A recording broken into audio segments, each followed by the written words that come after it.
podcast. Yes. We are here with Chris the Tenderizer Hayes. How are you doing, man? I'm doing great. Thanks for having me. Yeah, thank you for coming on, dude. I've been a fan of yours for a while. Like, honestly, I think I saw y'all fight. It's been forever ago, but it might have been one of your last fights in Dixon. I think it. I believe it was at the National Guard Center. Yeah, yeah, And dude. that was my last Dixon fight. Yeah. Yeah. Like, how long ago was that? I can't even remember. It was like 5 years ago, maybe? Heck, Longer than my that? last fight Yeah. before the one in August was in Memphis in February of 2012. Dang, who'd you fight for? Was the fight card like? It's like 6 years ago. Yeah. Yeah. Heck yeah, man. It was a pretty good guy. I fought this guy, Jeremiah Trundle, though he may be a pro now. Mhm. Was it in the super heavyweight class still, or were you? It was in regular heavyweight Regular back heavyweight? when I was 265. There you go. Back when I was 265. Heck yeah, man. What like? So, you're back in it now, and this is gonna be your second fight back, and you're fighting Clint Bell, and that's Yes. gonna be on the Jonathan Ives Fighting League, right? Yes, sir. Dude. So, how do you feel about going into this fight? I feel a lot better after Mhm. after my loss with Mr. Ray. Mhm.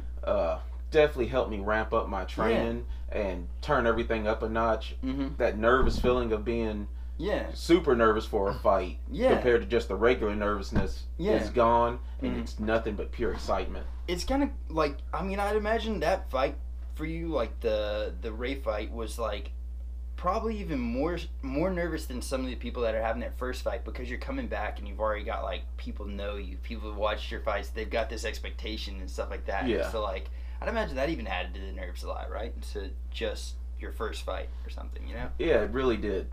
But I did not realize how much support I had Yeah, until man. my name was called out, Everybody's and I like- couldn't even hear my Yeah. walkout song Dude. as I headed to the cage. Heck yeah. And that's That's how it is, awesome. man. I mean, like, I don't know. Anybody talks about fighting here in Dixon, they can't talk about it without bringing your name up. So Yeah. I think that's awesome, dude.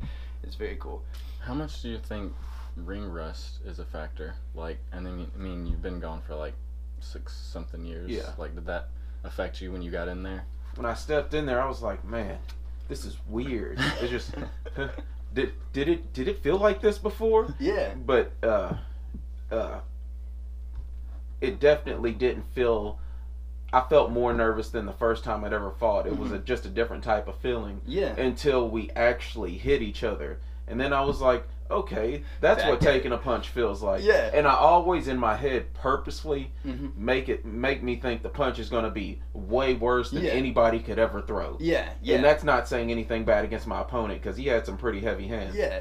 But after I got that hit, I was like, okay, this nerve system is gone. Yeah. I practice against boxers all the time Mhm. that get a lot of good shots because I'm tired, and Yeah. we do sparring after we do all the really hard training. Yeah. And I was like, okay, now I'm ready for Yeah. this. Yeah. And then we go head to head. I got to use some new things because I kicked a little bit before, Mm-hmm. but with the coaches I have now that really pushed it Yeah. into me, Yeah. my leg kicks, I feel, and body kicks really stepped up a notch. Yeah. And I'm less nervous throwing them. Mhm. I mean, and that's a very underrated aspect of MMA, in my opinion. And a lot of heavyweights too. They don't. Yeah, I mean, leg kicks, body kicks, any kind of stuff to set up what you really want to throw. Yes. Mm-hmm. Yeah, and I mean, So in the that- heavyweight division, like, there's Not not many- really a whole lot of them that are going for those No. leg kicks and stuff like that. I mean, like, you have Verdun in Yeah, the UFC, yeah. but like he's maybe the only one who really throws many kicks. in that heavyweight. Yeah. So Yeah. That's Yeah. awesome. Yeah. But man, I don't know. I'm excited to see. Like, how do you feel like with this fight? How do you feel like you've kind of adjusted your camp from the Malin fight, and like kind of after you knocked that ring rust off? How do you feel like you've adjusted your camp for this one? I guess coaches definitely helped a lot. Mhm. A lot of it was mental for me. Yeah. Like when I've been trained months before, Mhm. but it's like, how hard should I train? And knowing I should be pushing myself to the limit, Mhm. I think I had like a bunch of mental blockers Yeah. that doing the same thing I'm doing now, Mhm. I'm doing it faster and harder. Yeah. When we sprint and stuff, I'm breathing better. Oh, there you go. Yeah. Yeah.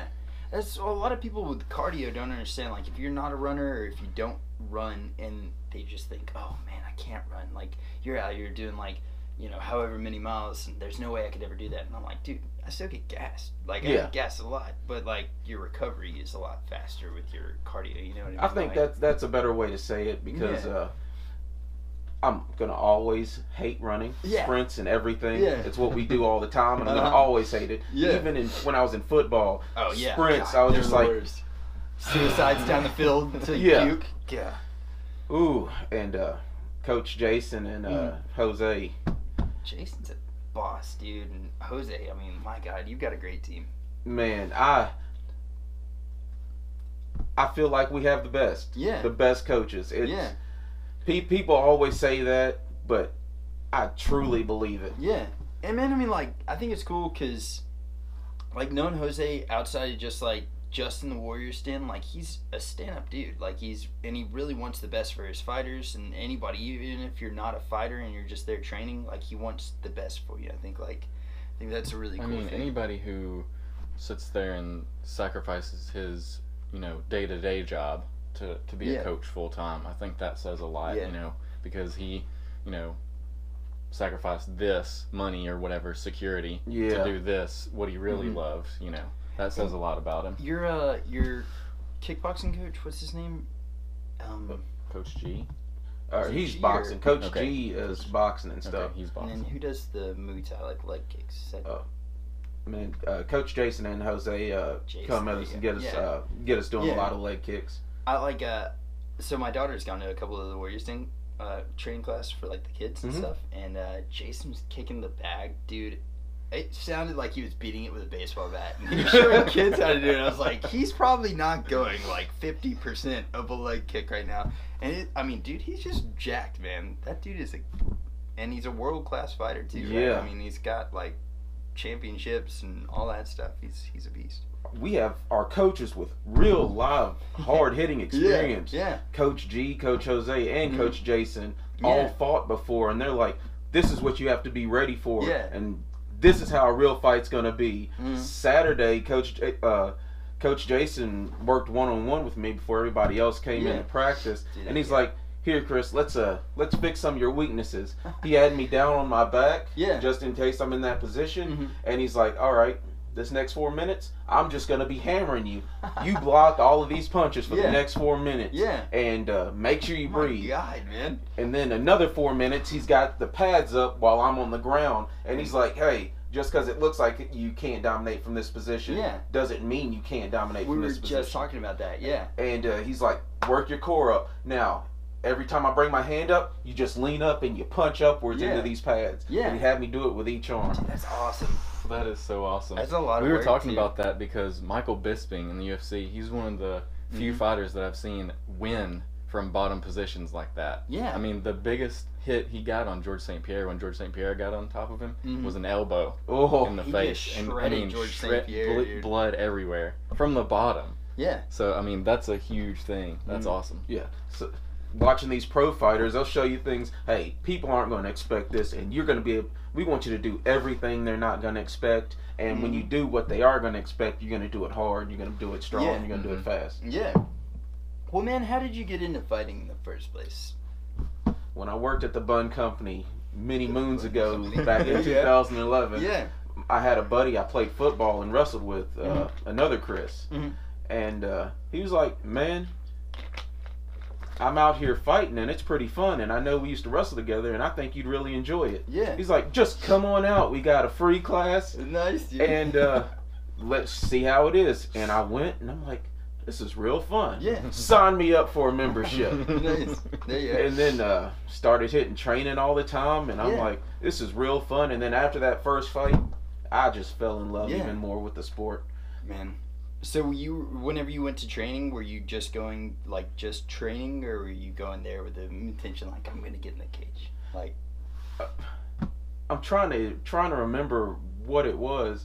I went there to train, but they didn't have any heavyweights at the time, so they're like, "Hey, it'd be nice to have a heavyweight fighter," and I'm like, "Here, let's have the let's have your first experience. And they're like, it'll be some months before we get you in there. Mm-hmm. So after about 3 or 4 months of training, they put me in my first fight. Yeah. And then we went on down to Columbia's Guard Center, and that's where I fought this one gentleman. I'm trying to remember his name. It's been so long.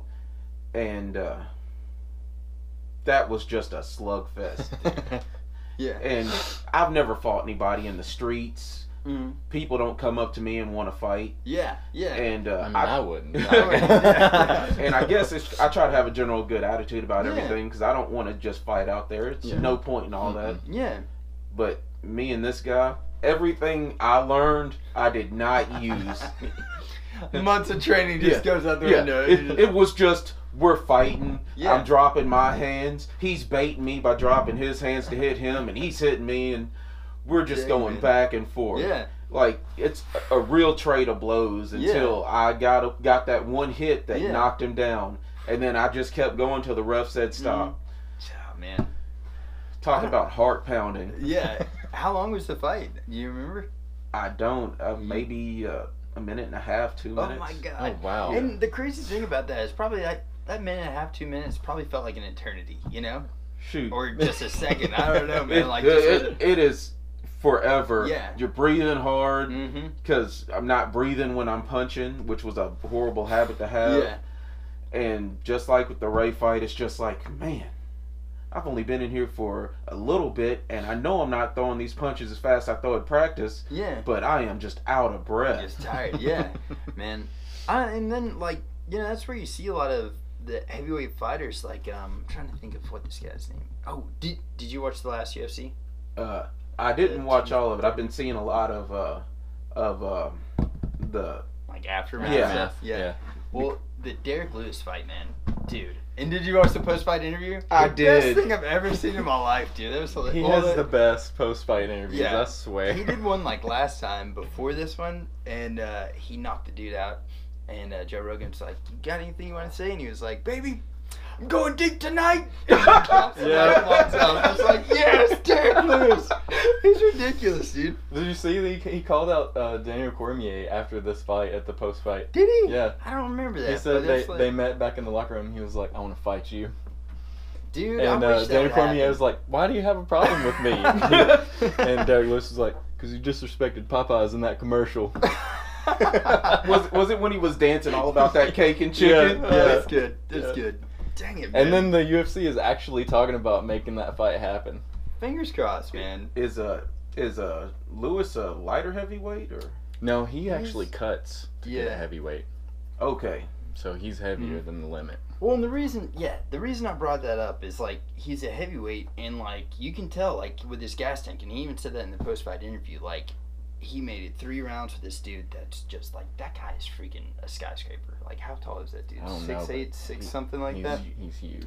But he took the whole rounds, like, went the whole distance, and you could tell he was training. But he still had the power to knock that dude out. It was like 20 seconds left in the last round. Holy crap, man. And then, like, you could see it. He looked, I don't know if he was baiting him some of that time. Like, I'm sure some of it was a show. Like, maybe he wasn't really as gassed as he looked. But, dude, he looked really tired. And then as soon as he connected with that hit and he saw it, it was like the opportunity was there. He just went for it, man.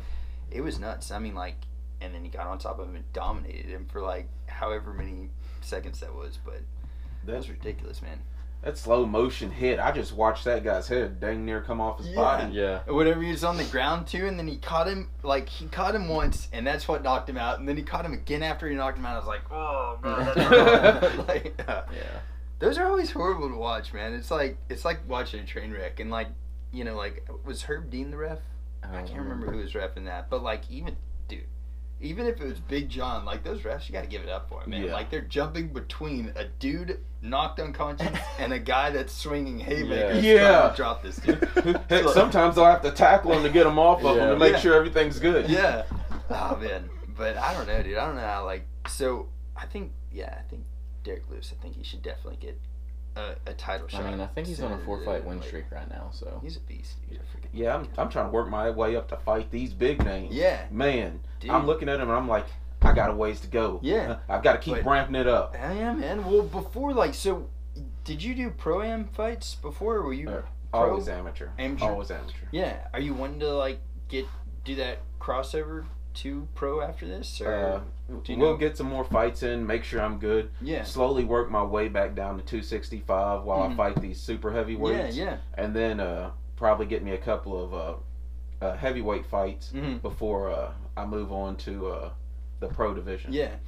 We were talking about this before, like with the super heavyweight division. In amateur fighting, it seems like it's a little bit easier to maybe come across a fight, but in pro fighting, it's just like, I mean, the UFC doesn't have any super heavyweights. Nobody's really got that. And like, there's a lot of people that are having to cut to make heavyweight. You know? So I think hopefully sometime soon they'll open that division up. I think super heavyweight would be an interesting division, to have. Yeah. I just don't know why they have the weight class. I mean, it'll definitely bring some monsters out.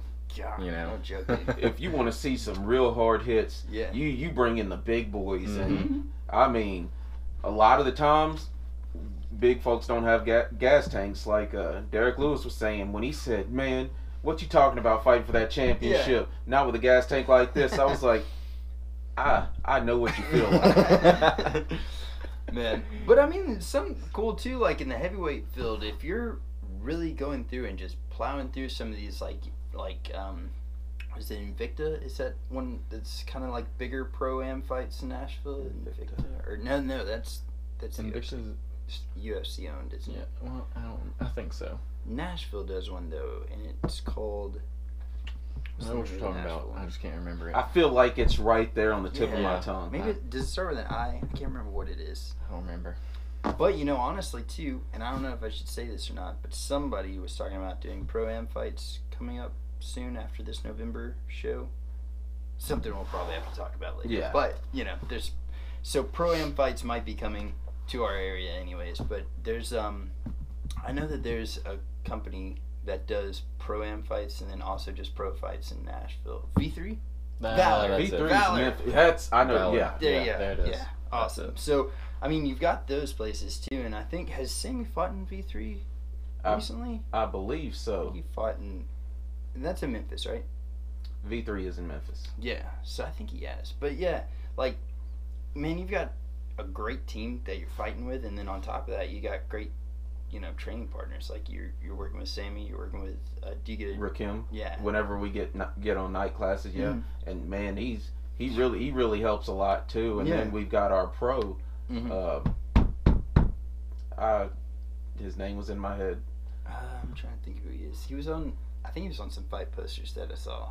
I can't remember what his name is. I apologize for losing your name, even though we're I see horrible with names too. So bad about it. But yeah, man. I mean, like, what's it like being able to work with these people? Like, I mean, I think. Do you find you're similar with like some of the fighting styles? Like, do you find yourself similar to the fighting style of like Sammy, or do you find yourself more like with the wrestling or Kim, or do you? I try to. They all have their own strong points. Yeah. And then we each of us using our strong points against each other will help make our points better. So we're all trying to be a better, well-rounded team, so we can take advantage of every position. Yeah. So I don't want just one strong point. I try to work everything equally.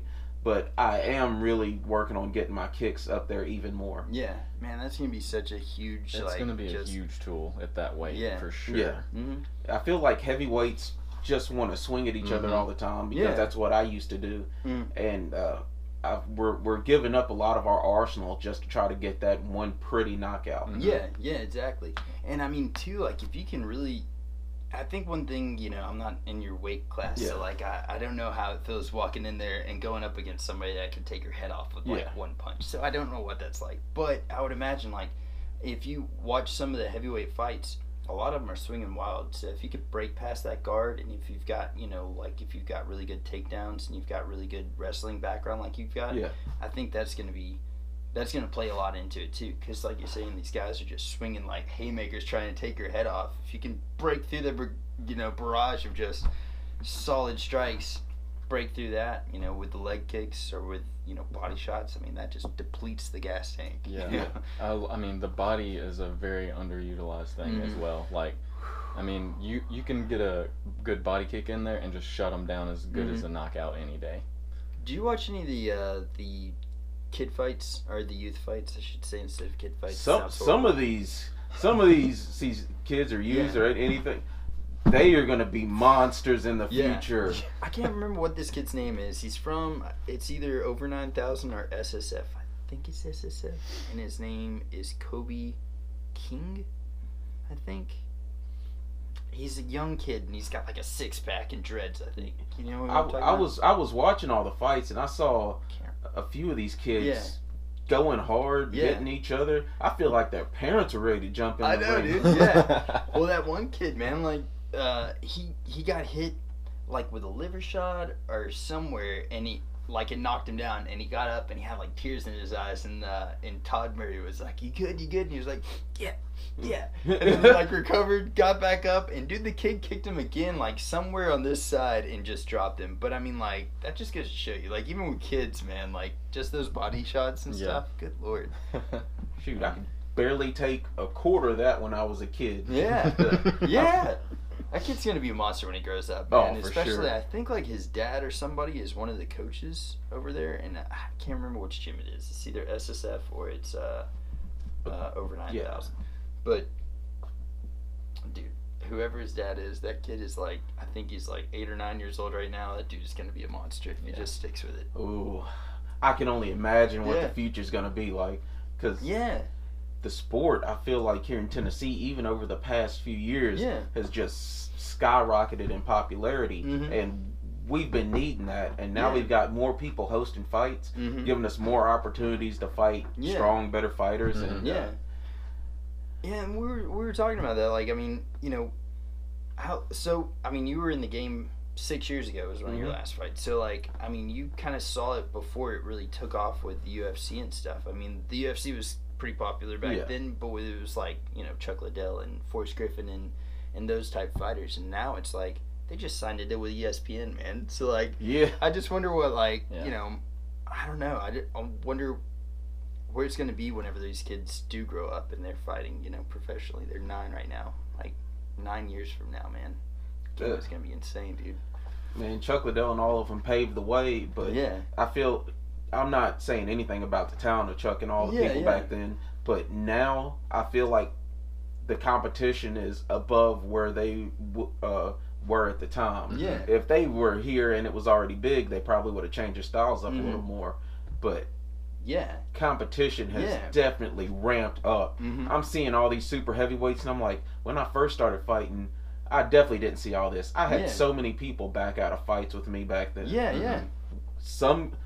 The worst one was with Murfreesboro. Me and this guy shook hands because we had weigh-ins right before the fights, not like the day of, before. And I'm out there warming up in the back, and I start heading towards the cage, and I'm up, and I heard they were looking for the guy to bring him forward, but I get up to the cage, they're calling his name, looking around, no one knows where he went. The team he came with didn't know where he went. They're like, man, we just allowed him to come with us, but he's never coming back to our gym again. Yeah, because he was just gone. Was this after the handshake weigh-in and stuff? Oh yeah. So that y'all had to we actually looked at each other. Yeah, you just melted his soul. He's like, no. I was as nice as I could be too. Dude. Well, I don't know. You just got in his head, man.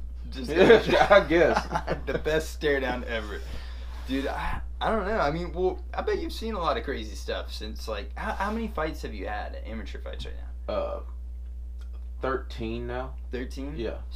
Shoot, when I fought back before I joined Jose, heck, one time I had a fight one night after the other. Are you serious? Yeah. Oh my god, man, that's gonna be so rough, dude. And I'm thinking over here like October 20th and then November 8th. Is it 17th? 17th. That's what it was. But I'm over here thinking, man, that's like pretty close to be fighting in between. But dude, day after day, God, man. Day after day, and then sometimes it's every other weekend. Of course, some of those fights didn't happen because people would back out, or sometimes some people wouldn't show up to the fights at all.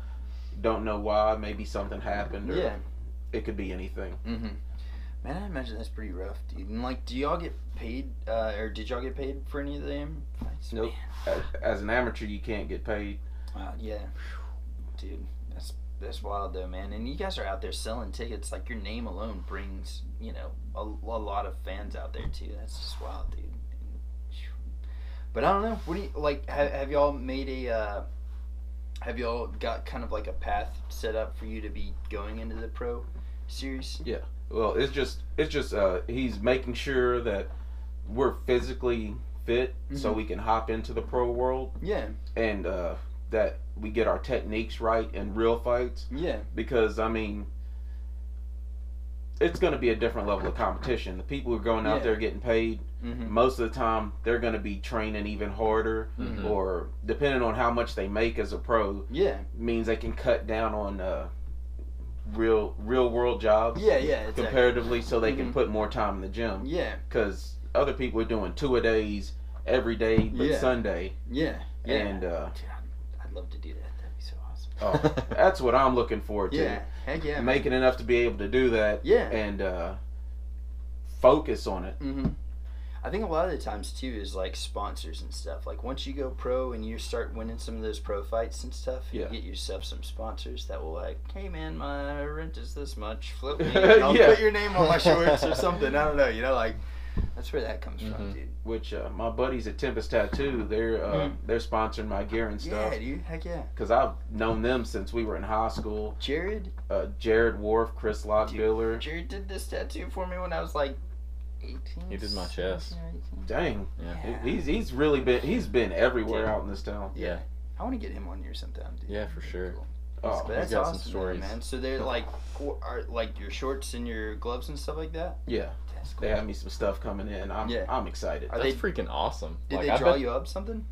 Like a logo or something like that? I told them, hey, you give me a good logo, I'll put them on my shorts and everything. That's right. Heck yeah, that is one of the best sponsors to have, because you know they're gonna draw something up awesome. Yeah. Oh yeah. Yeah. I saw he's on my Snapchat or whatever, and I saw like he just went to Kentucky. There you go. Yeah, he came back with like 9 awards or something. Oh like that. yeah. It's like, Jesus, dude. I'm gonna try to talk him into getting on Ink Master. He's good. His works, every time I see him, I'm like, wow, man. Yeah. I saw one of my friends, so Andrew, like his wife, works at GameStop. And I saw this tattoo that she had, and I noticed it was like a Legend of Zelda tattoo. I was like, that is freaking beautiful. You talking about Ray? Yeah. And dude, that tattoo, like as soon as she told me Jared did it, I was like, yep, he's getting real good. Yeah. And then I've been seeing some of his like photorealism stuff that he does. It's ridiculous. He did my girlfriend's whole sleeve. It's like a floral with like some mandala work. It's just awesome. it floors me, and he's really good with anime work too. Yeah. He's like, Chris, if you ever want an anime tattoo or anything, let me do it. Yeah, dude, there you go. Well, are you into anime and stuff like that? Oh yeah, dude, there you go. He did a Dragon Ball Z one recently. I just started this one anime called Devilman Crybaby. Devilman Crybaby? On Netflix. Yeah. I didn't want to watch it because of the name. Like, just the Crybaby name threw me off a little bit. But then I started watching it and I was like, oh my god, this is awesome. Have you finished it yet? No. I'm on like, I think episode 3 or 4. But I feel like the anime changed kind of. Like, when I watched the first episode, I was kind of like, maybe it'll get better. And then it progressed a little bit into the episode and it got to the good stuff and I was like, this is freaking awesome. It is. I loved it. Yeah. What's it about? Like, what is it?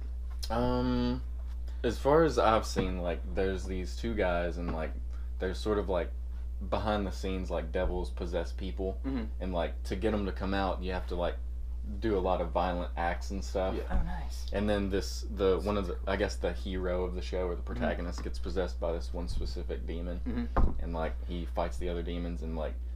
When I say fight, tears them to pieces. Yeah, brutal. Yeah, it's awesome. That sounds cool. I don't know, man. There's like, I guess there's a lot of new anime that's coming out, and it's hard for me to keep up with like what's actually good. And some of it, I'm like, it's just. I just finished Death Note like not too long ago, and that one had me like hooked for a while. Oh yeah, that's edge your seat stuff. Yeah. I was so surprised because Brianna brought it up to me, and I was like, because. Sometimes I don't trust her when she brings it. But I watched the first few episodes and I was like, all right. Like, I just was in it. It's a heck of a mystery show. Yeah. It's very good. Did you good. ever watch, I think it was like Case Closed or something like that. Yes. Did you watch that? Yes. Dude, that's one of my favorites. I don't know. I don't think I've ever seen that one. It came on Adult Swim forever ago, dude, and it was like a whodunit, and so it was a kid, but he was like a detective. He was an adult that they got some drug that turned him into a kid. Yeah. We only got so many episodes, but they're like on episode 600 and something. Are you serious? In overseas. I need to get that then. Yeah. Man. I'm gonna have to find out how to watch that. I think my stepbrother Maddie has like the Anime Network, or I can't remember what it's called. Crunchyroll. Yeah. I'm gonna get on that. Maddie, my hacker account. Just another good one that the new season's coming out is Castlevania. I've been waiting on the second season for what feels like forever. I know, because the first season was like maybe 6 episodes, and they were like four teaser. And the first one, and they're like 20-something minutes. So like you blow through them, and then like that's it. Is it leave you on a cliffhanger or something? Pretty much, yeah. I mean, it's the worst. It follows the Castlevania 3 regular Nintendo storyline. Yeah. And like, dude, it's so good. Like the anime style is just very, very good. Yeah. The voice acting is on point. It's cool. it's a good anime. And then the second season comes out like the 26th, I think, of this month. I'm happy. So, yeah, I am too. I'm so stoked. I love the games, dude. Like they, I think on the new PlayStation Classic, I think they're gonna put one of the Castlevanias. Symphony of the Night. Yeah. Is that it? And they're also coming out on newer systems. Mm-hmm. Symphony of the Night and Rondo of Blood combo pack. It's called Castlevania Requiem. Is it? Yeah. Oh, that's gonna be sick. I just saw it on the PlayStation Store and I was like, whoa. It surprises people that I love all that. Dude, yeah. No, it's awesome, dude. I think it's like a whole other. That's my life right there. Freaking video games. Yeah, dude. I'm just stoked about do you play like Final Fantasy or? Yes. Alright, like, dude, I wish that they would just go in and do the remastered Final Fantasy VII that they've been talking about for freaking 20 years. They're still working on it. Yeah. Just like. And the crazy thing about it is they're doing it by episodes, so they're probably still on the first episode of it. Probably so, man. Because they're going to release it in parts. Like, it's not going to be the full game when it's first released. And each game is going to be... It looks like they're trying to really give it some longevity and make it the length. Yeah. Each game will be like... Or each part will be like the length of the full game that came out on PlayStation. That'd be sick. Which I think is awesome. Because, I mean, there's so much of that story that you can just flesh out with, new dialogue and stuff. Well, yeah, and then, too, like, if you think about it, just... the details that they're going to have to go into of like just different towns, like Rocket Town, I think was one of the names of the towns there, like that they're going to have to build like a whole world. It was kind of like, I don't know, it looked really good then for what it was. Yeah. And now it's like, Jesus, they're going to have to put like little bitty details on everything. It's just going to be nuts, dude. This is going to take longer than Kingdom Hearts 3 took to finally come out. Yeah. For sure. God. But I don't know. I think like the new PlayStation Classic thing that they're gonna do. I hope. I don't know that this is something that they can do or not. But it would be freaking awesome if they would put trophies on these games. Like allow it to like hook up to the PlayStation Network, and then use trophies. Because if they did that, I'd be so happy. You're like, I'm gonna unlock all of them. Yeah. I would have platinum Final Fantasy VII because I whenever they re-released it on the PS3 for like the downloadable. Yeah. Or whatever, I got everything, dude. I got a golden chocobo. I freaking got like all the summons, like Knights of the Round Table. Yeah. I got like everything you could possibly do. I killed every bad guy that's on that game. I did everything, dude. And then afterwards, whenever I went to go fight Sephiroth, I pressed like one button and it killed him because like I did like a. It was like this is really nerdy, but it was like a summon ×4 Knights of the Round Table, and I had a limit break, and like I did this one thing, and it was like 9,999. Like just kept like a perfect setup. Yeah. And then he just died. All I had to do was press a button, and I was like, it feels so empty. Okay, go ahead, do the Omni Slash. Yeah. Whenever I was like a kid, I remember fighting him, and it was like a battle, dude. I mean, it was like good versus evil, me versus this dude, and it took like a month to get to it, you know. And then whenever I fought him, like, I think this was like 2 years ago, and I just pressed the button. I was like, damn it. I needed more. Fight me, you bastard. But yeah, man, I don't know. It's cool, though. It's cool you're into that type of stuff. Resident Evil 2, the remake gameplay. Looks beautiful. It just came out like a couple days ago or today or something. Like, it looks good. Very good. Like, I'm surprised. Was there a really big difference in the story between Resident Evil 1 and 2? I can't remember if that... 1 was in the mansion. And then 2 2 was in outside. Raccoon City. Yeah. That's what it was. It's pretty much the infection, probably at the same time, happening in 2 different areas. Yeah. Oh, yeah. And then you had the 2 storylines of Resident Evil 2. You had Leon and Claire. That's what it was. And it's going to be like that in this one, too. That'd be cool.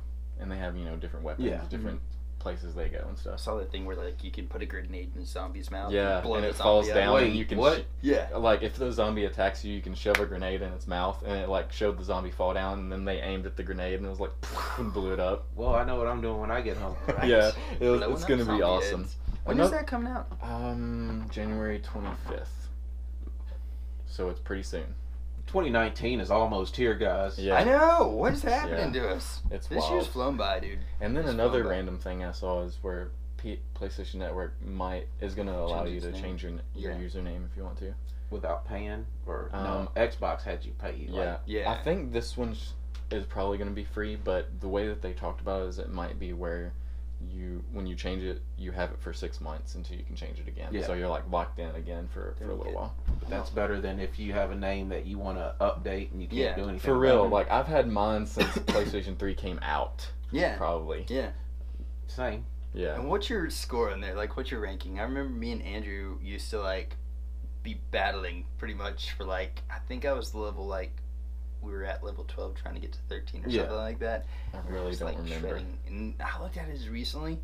Andrew, you got a problem. He's like a level 27 or some shit now. I'm like, how does this even happen? Holy shit. Shoot, when I used to be in Xbox until almost near into PS3, Mhm. and I'd see my gamer score with my friends, and Yeah. we'd be trying to beat each other Mhm. out. Yeah. And then I moved on to PlayStation because now I'm all PlayStation currently. Yeah. Mhm. I don't hate Xbox. I have Yeah. both systems, but Mhm.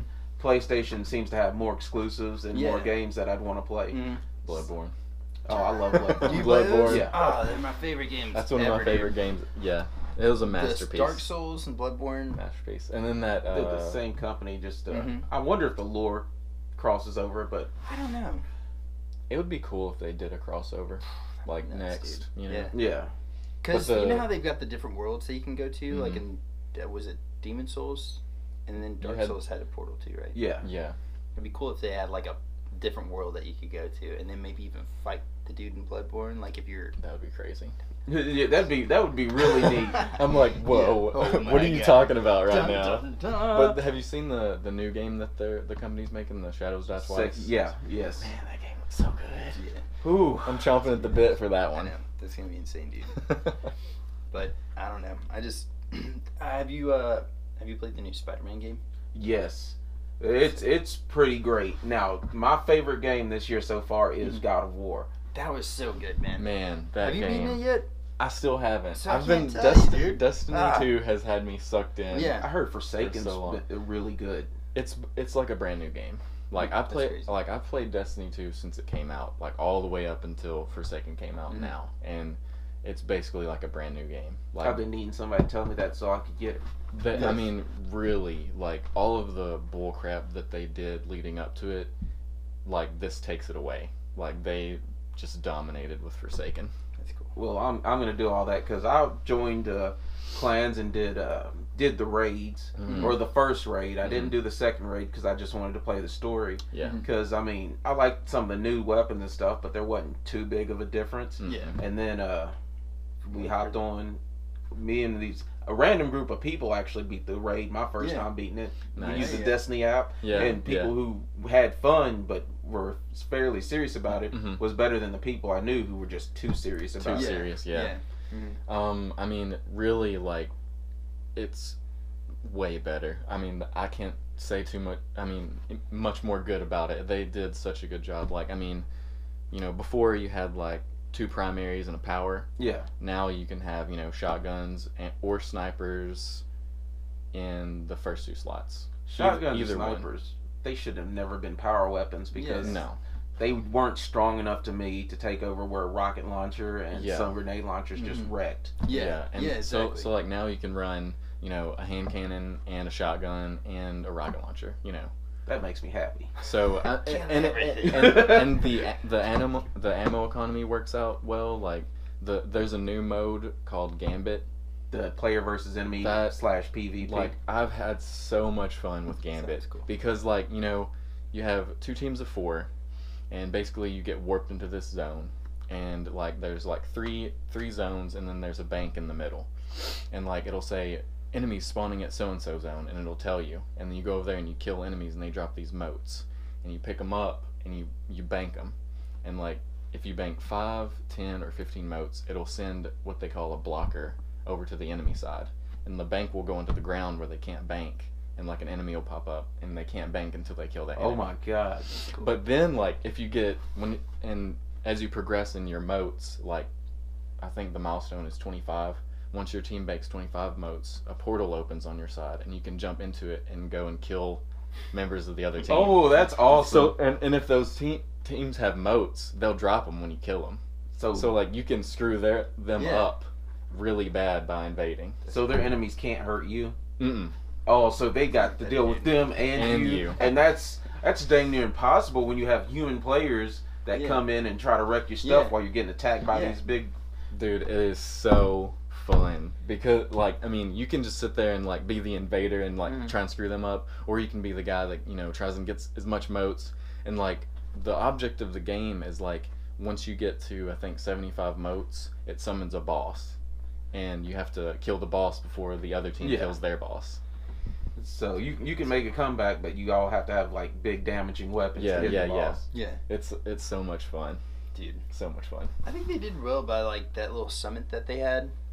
Yes, that's what really changed this game. Before Forsaken came out, before even Warmind came out, they invited privately a bunch of YouTube content creators that specified in Destiny to like this private meeting, and they spent like a few days like in a motel and stuff, and they just asked them, what can we do to make this game better, because they knew they had screwed up. Yeah. And then all the content creators were like, hey, this is what sucks about this game, you need to change it. It's amazing what they did in that 1 year. Yeah, that's cool. It really is. I mean, it's like a brand new game. Like, it kind of renewed my passion for it, because I started to lose it after a while, because Curse of Osiris sucked. Warmind was a little better, but dude, Forsaken knocked it out the park. Good. And they got so much more stuff planned. That's the cool thing about it. Like, since I've been playing Forsaken, I haven't ran out of things to do because of how they're doing the storyline. Like, the reset is twice a week now. Instead of once. So like, you'll have the big reset on Tuesday, and then like I think maybe it's either Friday or Saturday they have like a mini reset, and you'll have a bunch more daily stuff to do. Yeah. Cool. So you never run out of things to do, really, for powerful gear and everything. That's definitely a lot better, and it helps people who haven't played at all make their way back up. And they have a full character upgrade if you get Forsaken, I think. You can, so like if you max level. Yeah, if you have like a character that's not all the way up, you can boost him. The only basic trophies I don't have is because I'm a one-trick pony. I stick with the hunter. No, there you go. But hunter's my main. I main a hunter. Yeah, but the only trophies I need is getting all the abilities for the warlock and the titan. Oh dang, there you go. Which I mean I have all 3.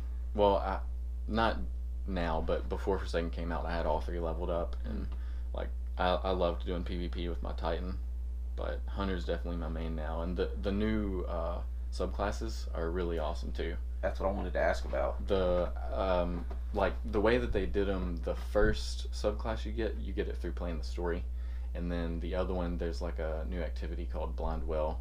It's kind of like a horde mode, like a bunch of enemies spawn, you activate it, and like you can get your second subclass by doing that.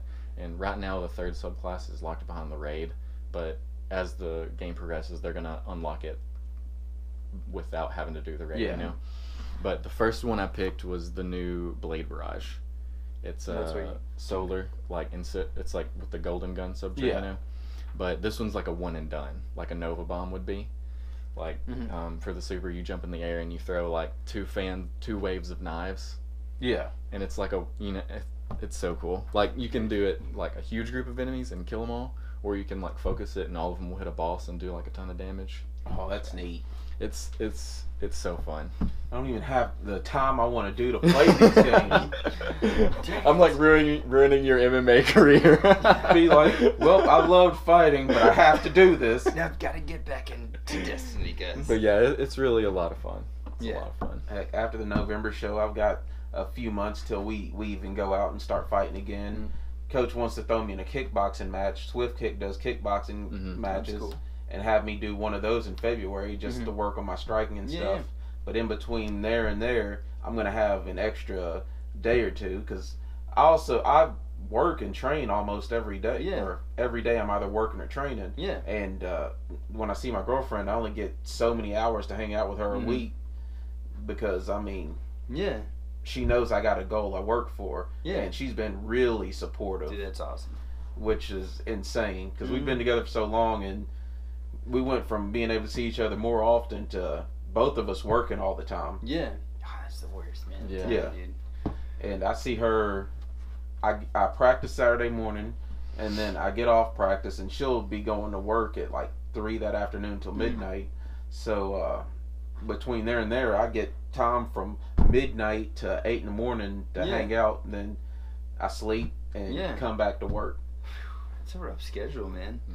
It is. I don't think people realize, like, whenever they see these fighters, like, on TV or when they come to the fights and they just see people out there, like, in the cage, they only might see you for, like, 2 minutes doing your thing. Yeah. But you've been working your tail off for, like, months and working a job and doing, like, there's so many people out probably in the crowd. Like, at this show, there's going to be a lot of people that are, like, you know, oh, I just work my job and go home and have, like, no, like, ambition to do something outside of what they're doing. And dude, you're like, and they're like, I just don't have time for anything. I don't have time to do what I want to do. And you're out here freaking hustling, dude. You've got a girlfriend, you've got a job, you've got your passion, and you're like, I mean, dude, that's what it's all about. I think the people that can, like, work through, like, all the other crap that you have just in life in general, like, people that can work through that and still pursue their passion, those are the people that make it in life, like, and do what they want to do. Those are some tough people as well. Yeah. Because I used to think, man, I just don't have time to do this stuff. It's just that I actually like sleep, and that's how I am. I just love sleep too much. I guess I can give up a little bit of sleep here and there.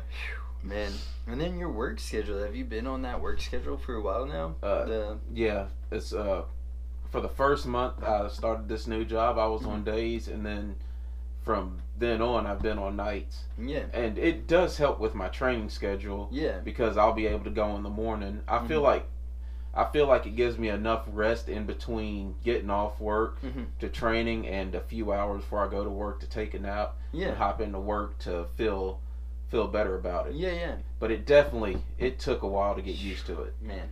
So how many hours are you sleeping now? Like, what are you... If I can fall asleep as soon as I get home... Yeah.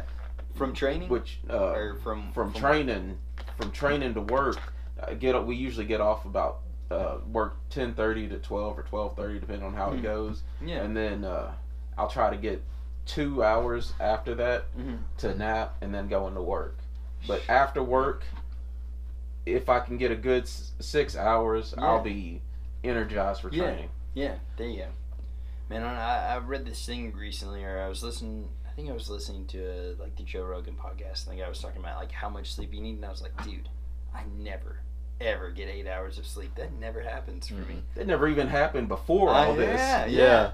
Like, I don't know who they're getting these 8 hours of sleep. And what time do you have to really go to bed to do this? Like, I was thinking about that. I was like, dude, I couldn't pass out at 10 o'clock if I tried. Yeah. And I'm supposed to. There was one guy that I remember my brother-in-law Tanner talking about. I cannot remember this guy's name for the life of him, but he was an older guy, like probably in his late 60s or something.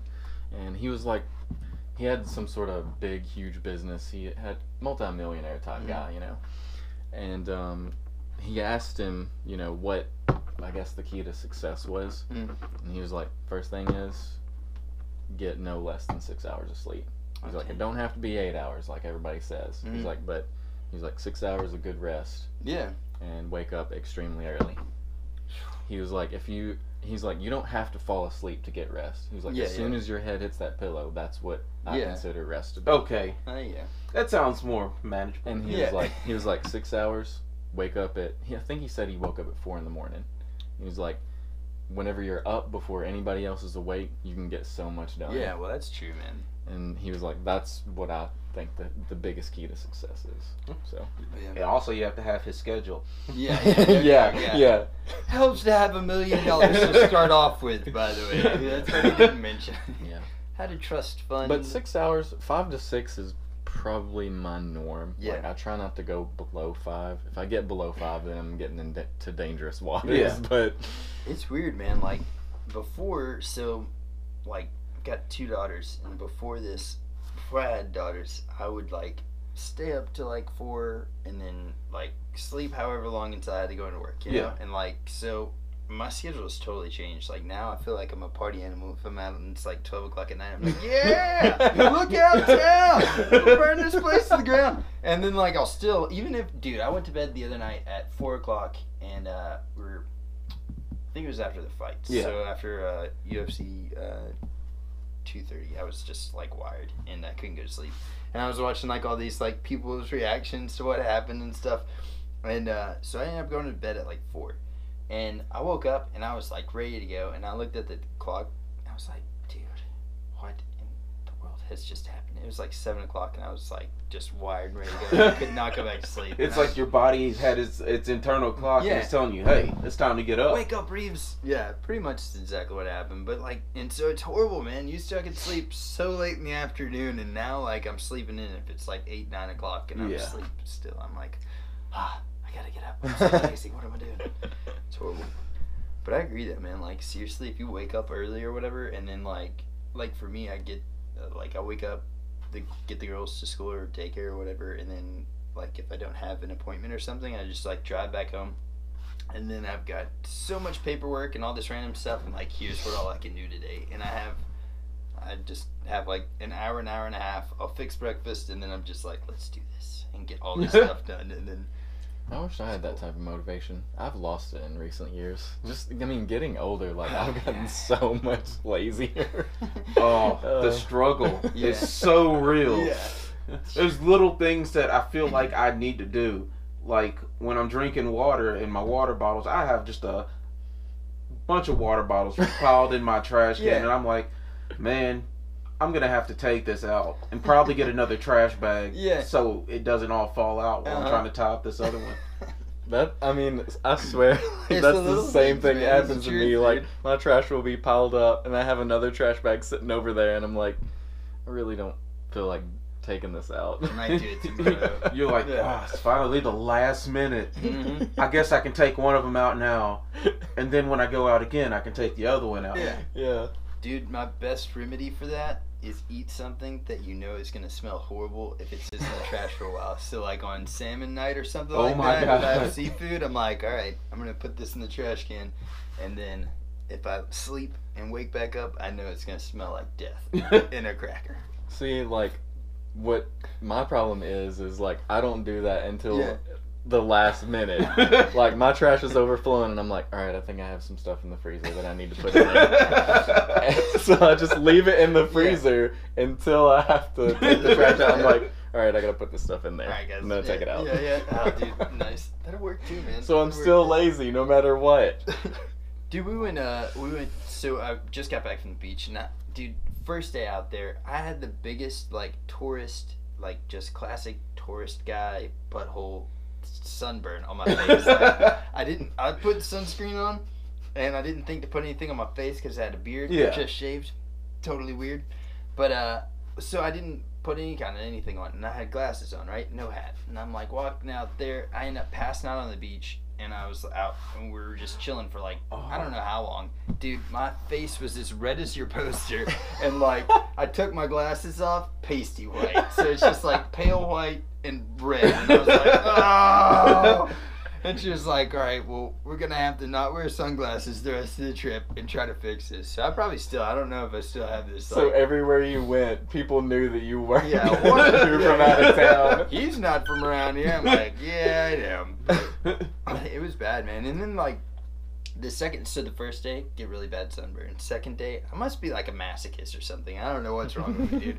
But, like, I run a lot, right? Yeah. So I ran on the beach, and I was, like, out in the distance, there's like a pier, right? So from where we were staying at on the beach, there's a big pier out there. I was like, I'm gonna run out to the pier. So I start running, and I run normally, but I run with shoes on, and I was on the beach, so I'm not getting like, whatever wet, so I'm just like, just gonna run barefoot, So I run out to the pier, and then I was like, well, I don't feel tired at all, I'm gonna keep running. So I keep running to where the pier is in the distance on the other side of me, and I looked down because my feet were really hurting, and I thought maybe I stepped on a seashell wrong or something, and I looked down, dude, my feet were like dark purpley red from blood blisters because they had just been digging in the sand for. Oh. I was like, oh my god. So like the pad of my heel just blisters, and then each one of my toes, they're still just like blisters, and they're starting to peel now. It's really gross, dude. But yeah, so like I looked down, I was like, oh god, because it was getting to the point where it hurt to put my feet like any weight on my toes. So I was like walking like this pretty much, or like running on my heels more than my toes, and I was like, all right, I'm gonna turn around. So I look back. And the freaking pier is really far down the horizon. I'm like, shit. And my hotel's on the other side of the pier. Oh. Really far down there. And I was like, oh, God. So I like GPS my hotel. I'm like, all right. It was 5.3 miles away, and I'm on the beach. Damn it. Dang it. I got to walk back like this. So I just, it sucked. You make a call. So bad. Come get me. Yeah. I really need you to come down here. It was so bad. And that was day number 2, and I was just like, as soon as I got back into the room, I just fell down. And like laid on the couch, and Jody's like, "You ready to go down to the beach?" I was like, "Oh no, you'll just go on without me." And I was like, "I'm not even gonna show you the bottom of my feet." I made a mistake. It was so bad, dude. But then after that, I just chilled. I was like, "I'm not even going for a run." And we did they've got one in Nashville too. I did a cryo lab, which is like cryogenically freezing you, kind of. Oh but yeah. with the cool air. Where your head's out. Yeah. Yeah. Dude, I did that, and they've got one in Nashville. So if your muscles are really sore or something like that, if you're rolling and you get an injury or something, dude, it works awesome. I don't know if you're okay with the cold very much, but they've got like 3 different classes that you can do. Yeah. So it's like class 1 goes down to like 140 degrees below zero, 2 is 160, and then it goes all the way up to negative 240 degrees. How long do they have you in there? 3 minutes. And it sounds like not that long. And honestly, when I was in there, like, there was a lady that was working, like, the front, and she was like, I'll come back there with you and talk with you or whatever. So, like, I'm in some, like, underwear, and they've got, like, these booties that they make you put on your feet, like, this, like, Eskimo boots and some gloves. And by the way, she came out there with these gloves that were, like, this big. They're, like, the size of my palm. She was like, put these on. I was like, I don't think that's going to work. And she was like, they stretch. I was like, okay. So I put them on, and I was like, oh, my God. But, so I get in there, and, dude, it was so cold. It was ridiculously colder than I've ever been in my life, but it was, like, tolerable because we were talking. Yeah. And she's like, you're doing pretty good. Most people will move around, and you're kind of just sitting there still, so if you get cold, you can kind of move around or shake or whatever you want to do. And she's like, you only got 45 seconds left. I was like, well, that's not too bad. I can hold this out. But, dude, it was so cold. But as soon as I got out of there, like, my whole body felt like all the like nerves in my body and everything else was just it was weird. It felt like static was all over my body, and it was like rejuvenating. But I thought I pulled my calf whenever I was running. Yeah. And my leg felt way better. I mean, even just like maybe 20 minutes after I got out of there, I could notice a big difference in how like much my foot had loosened up a lot. It was good. That's crazy. It's pretty neat. Yeah. There's one in Nashville off of White Bridge Road. So it's like, where like 440 and all that stuff is. Yeah. Up in Nashville. So it's right off there, and it's only like $25. So oh shoot, that sounds like it's worth the trip. yeah. So if you get injured, go up there, man. I think it's called like Cryo Nashville or something like that, or Cryo. Hey, that's right. Kyle Lee, I'm friends with him on Facebook. I saw where he did it, and he was talking about it. I think I'm gonna try to go back up to that one in particular sometime and just check them out and stuff before I really start suggesting a lot of people to it. But it was cool, dude. Like, it definitely helped my recovery, and I just did it from running. So like with you, I imagine if you're rolling and you twist something wrong or whatever, or like even after this fight, dude, I go check him out. It's like, it was a good recovery. I bet that'd feel amazing though, because ice baths were really good when I played football in college, and after it being so hot, and we had 2 days to hop in that ice bath at the end of the day, it was just... Dude, And my wife, like, I can't get her to get into anything cold, like, at all. If it's cold outside, she's like, looks like a freaking Eskimo. It's like 7 degrees outside, and she's like, I can't do it. I can't go. We can't do anything. That's how I am. I hate the cold. Yeah. I'm not a cold person. But I freaking love it, man. And I've wanted to do ice baths recently because, I mean, I just keep getting something hurt on me, and I'm like, I gotta do an ice bath. But I think this is like, it's quicker, and you mean you don't have to get drenched in water? Yeah. So it was really, I was kind of nervous, honestly, going into it. I was like, I've never been in that cold of anything in my life. Didn't realize it got that cold till you said something. Yeah. Like, I think whenever I was in there, it was 160 to 180. But what they're trying to do is like lower your skin temperature to 47 degrees. So instead of like 98.6 or whatever, it's 47 that they're trying to get it to. And then that keeps you, it's like on that brink. Like, it's not going to hurt your body. It's actually going to help, and it releases all these endorphins. It was awesome, dude. I must have been getting those all the time when I worked out at LD Patrick. Probably so, man. I was a pipe insulator or contractor LD Patrick on the DuPont plant in New Johnsonville. Yeah. And I did it from like August to like the end of December, and then I got laid off. But like, it was out there by the Tennessee River, so it gets probably 15 to 20 degrees colder than it is, you know, just out anywhere else. And in the dead of winter, I'm talking like sleeting. Oh god. We would be just out on the plant, and I mean we had to wear layers, and like your hands would be freezing. Like I remember specifically there was a time where they would come out with a bus on the plant and pick us up and take us back to the like trailer for lunch or whatever. And you know, we got picked up, and I got back to the trailer, and like I took my hard hat off, and it had icicles dangling off of it like this, and I was like, and they shattered off. Oh my god, man. That must have been rough. I mean, it was freaking the coldest I've ever been in my life. Yeah. Like there's some times where like they would have these like different like little, I guess they are break rooms or something across the plant just laid out, and a lot of times I would go use the bathroom just to get into the where the heat was, because it was probably like 70 degrees in there compared to like, you know, maybe 13 outside. Yeah. And so I'll just be sitting there like, all right, and I have to like put my overalls, jacket, gloves, 2 sets of gloves, you know. You're like, I'm taking my time doing this. Yeah. Because I do understand the hatred for the cold all the time. Because I used to do road work out in the cold and just run and stuff, and by the time I'm done, my toes were freezing, my fingers are freezing. I'm like, God, why can't these just stay warm? Yeah. Put my feet in some warm water and just sit there for a while. Yeah. I think that's why, like, with that cryo thing, I think that's why it was more tolerable, because, like, they give you double gloves, and then you've got these insulated, like, thermal socks and then boots. So, like, the boots are, like, those fur on the inside boots, and they keep your feet really warm. So, like, it's really just your arms and, like, body that's getting cold, not your hands and feet. And then it's so quick. I think that's that's what impresses me more about it, even at that low temperature for 3 minutes. Yeah.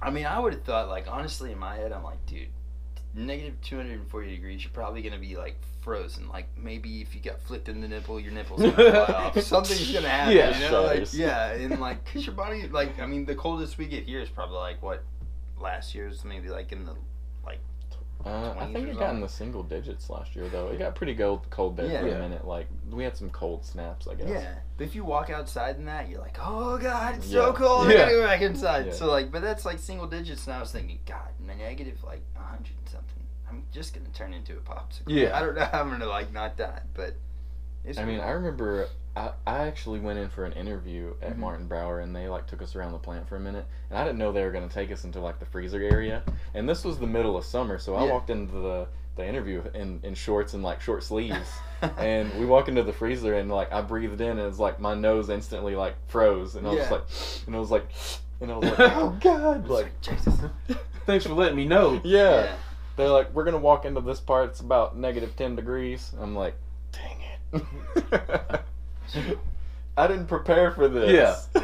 I'd have brought a jacket. Yeah. Wore some pants. I don't know, man. I love the cold. Like, I think in December there's like a 2-day. It's on Mount Washington, but it's in where's that at? New England. I think I'm gonna go do that this year. Mountain climb. Yeah. But it's like a 2-day thing, and it's cheap in comparison. I think it's like $190 something for 2 days, but you're guided. So like there's like a mountaineer, dude. Yeah. I'm just imagining like some old guy with a long beard and like frying pans on his shoulders. I don't know. That's probably He's like wearing pelts instead of like legitimate jackets and stuff. After about 20 miles, we'll make a campfire, cook some eggs. That's what I'm imagining. But I would hope for that. I would want somebody like that instead of prospector. I feel like he would know more of what he was doing than. But 2 days out there, dude, so hopefully that guy's not like a total weirdo and goes, I don't know, whatever, deliverance, something like that. He's like, if we run out of food, we'll get the weakest one and do what we have to do. We're gonna do what we gotta do, guys. You might not make it out with a leg. It's okay. So pull your weight or we're gonna eat you. yeah.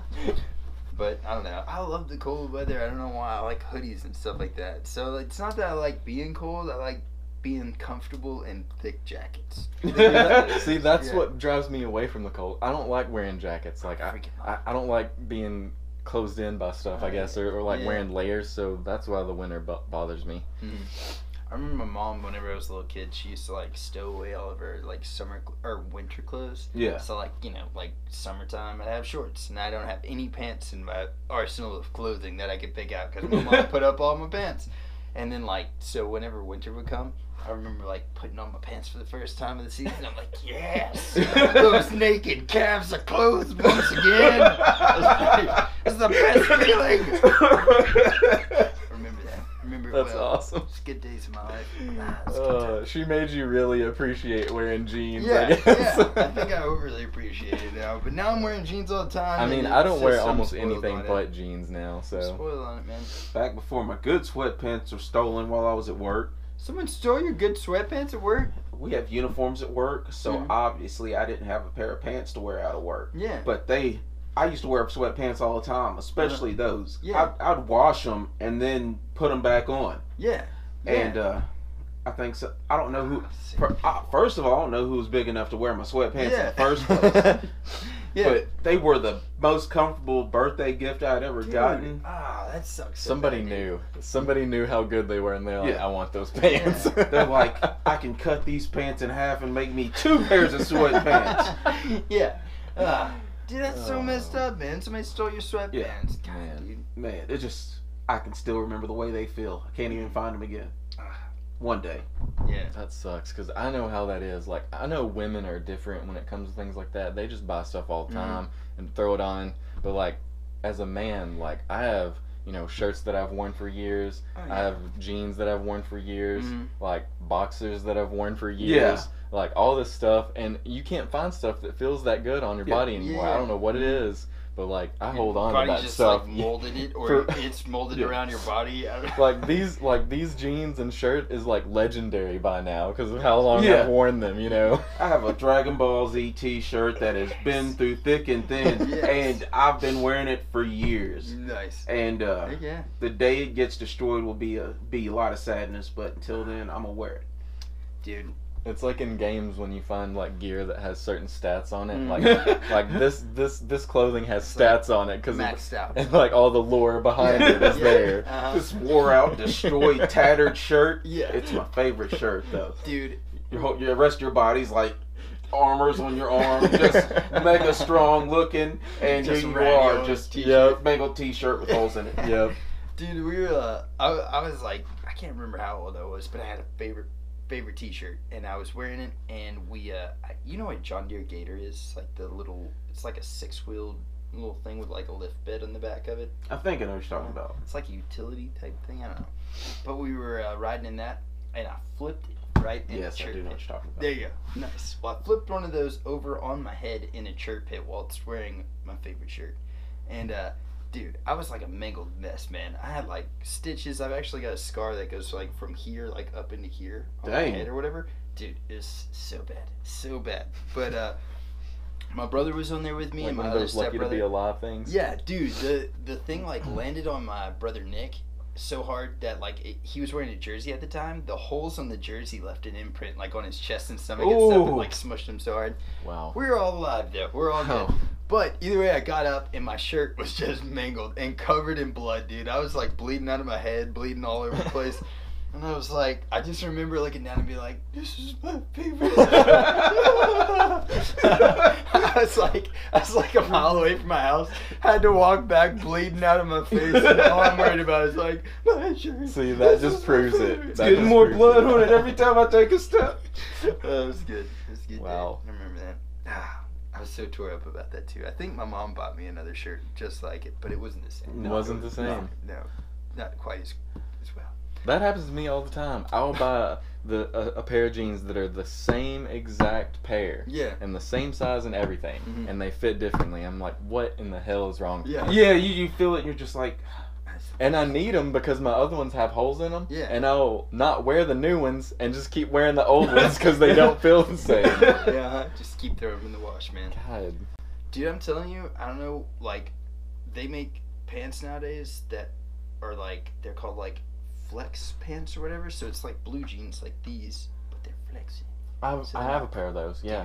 Dude, They're pretty cool, actually. yeah, I could probably get my foot to the head of someone like in these pants, even though they look like they're Without the constricting. crotch ripping, But yeah. yeah, dude, it's so, they're good. They're good. Man, it's amazing what they're doing with clothing now. I Like, know. and you think it's still a blue jean gear, but I guess they really adjust it. Yeah, I don't know what they're doing. I don't know either. I mean, it feels... I have a pair, and, I mean, they're a little smoother than blue jeans. You can Mhm. tell it's a little weird. They're not as scruffy. Yeah, But they fit pretty dang good. Yeah. It's wild. it's hard for me to go back to normal pants now. I've got like a few pairs of these flex ones, and like if I go back to my normal ones, like the whole crotch, and I'm like, I can't even. What am I?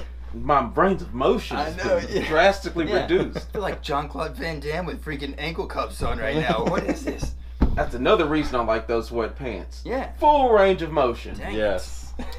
Somebody stole them from me, dude. That's messed up. That's why he rocked sweatpants in a lot of his movies, now that I Jean-Claude think Van about it. Damme? Yeah. Freaking Kickboxer, when he did the splits in that dance scene. Oh yeah. It was like these, like, flowy, like, jogging Mhm. pant type deal. Have y'all seen when he was on top of the mirrors of the two big tractor trailers, and they were driving Mhm, backwards, and mhm. they slowly split, Ah. and he did the splits Yeah. while they're driving at like 20 miles an Yeah. hour And backwards. That was Oh real. my God. He really did You that. didn't have yeah. any cables or anything Uh-uh. like that? Uh-uh. Oh, dude, can you imagine the control of the drivers and of him? The drivers is what impressed me the Yeah. most, because they had to be on the same page. Mhm. Dude, And then one guy they even like, Jesus, dude.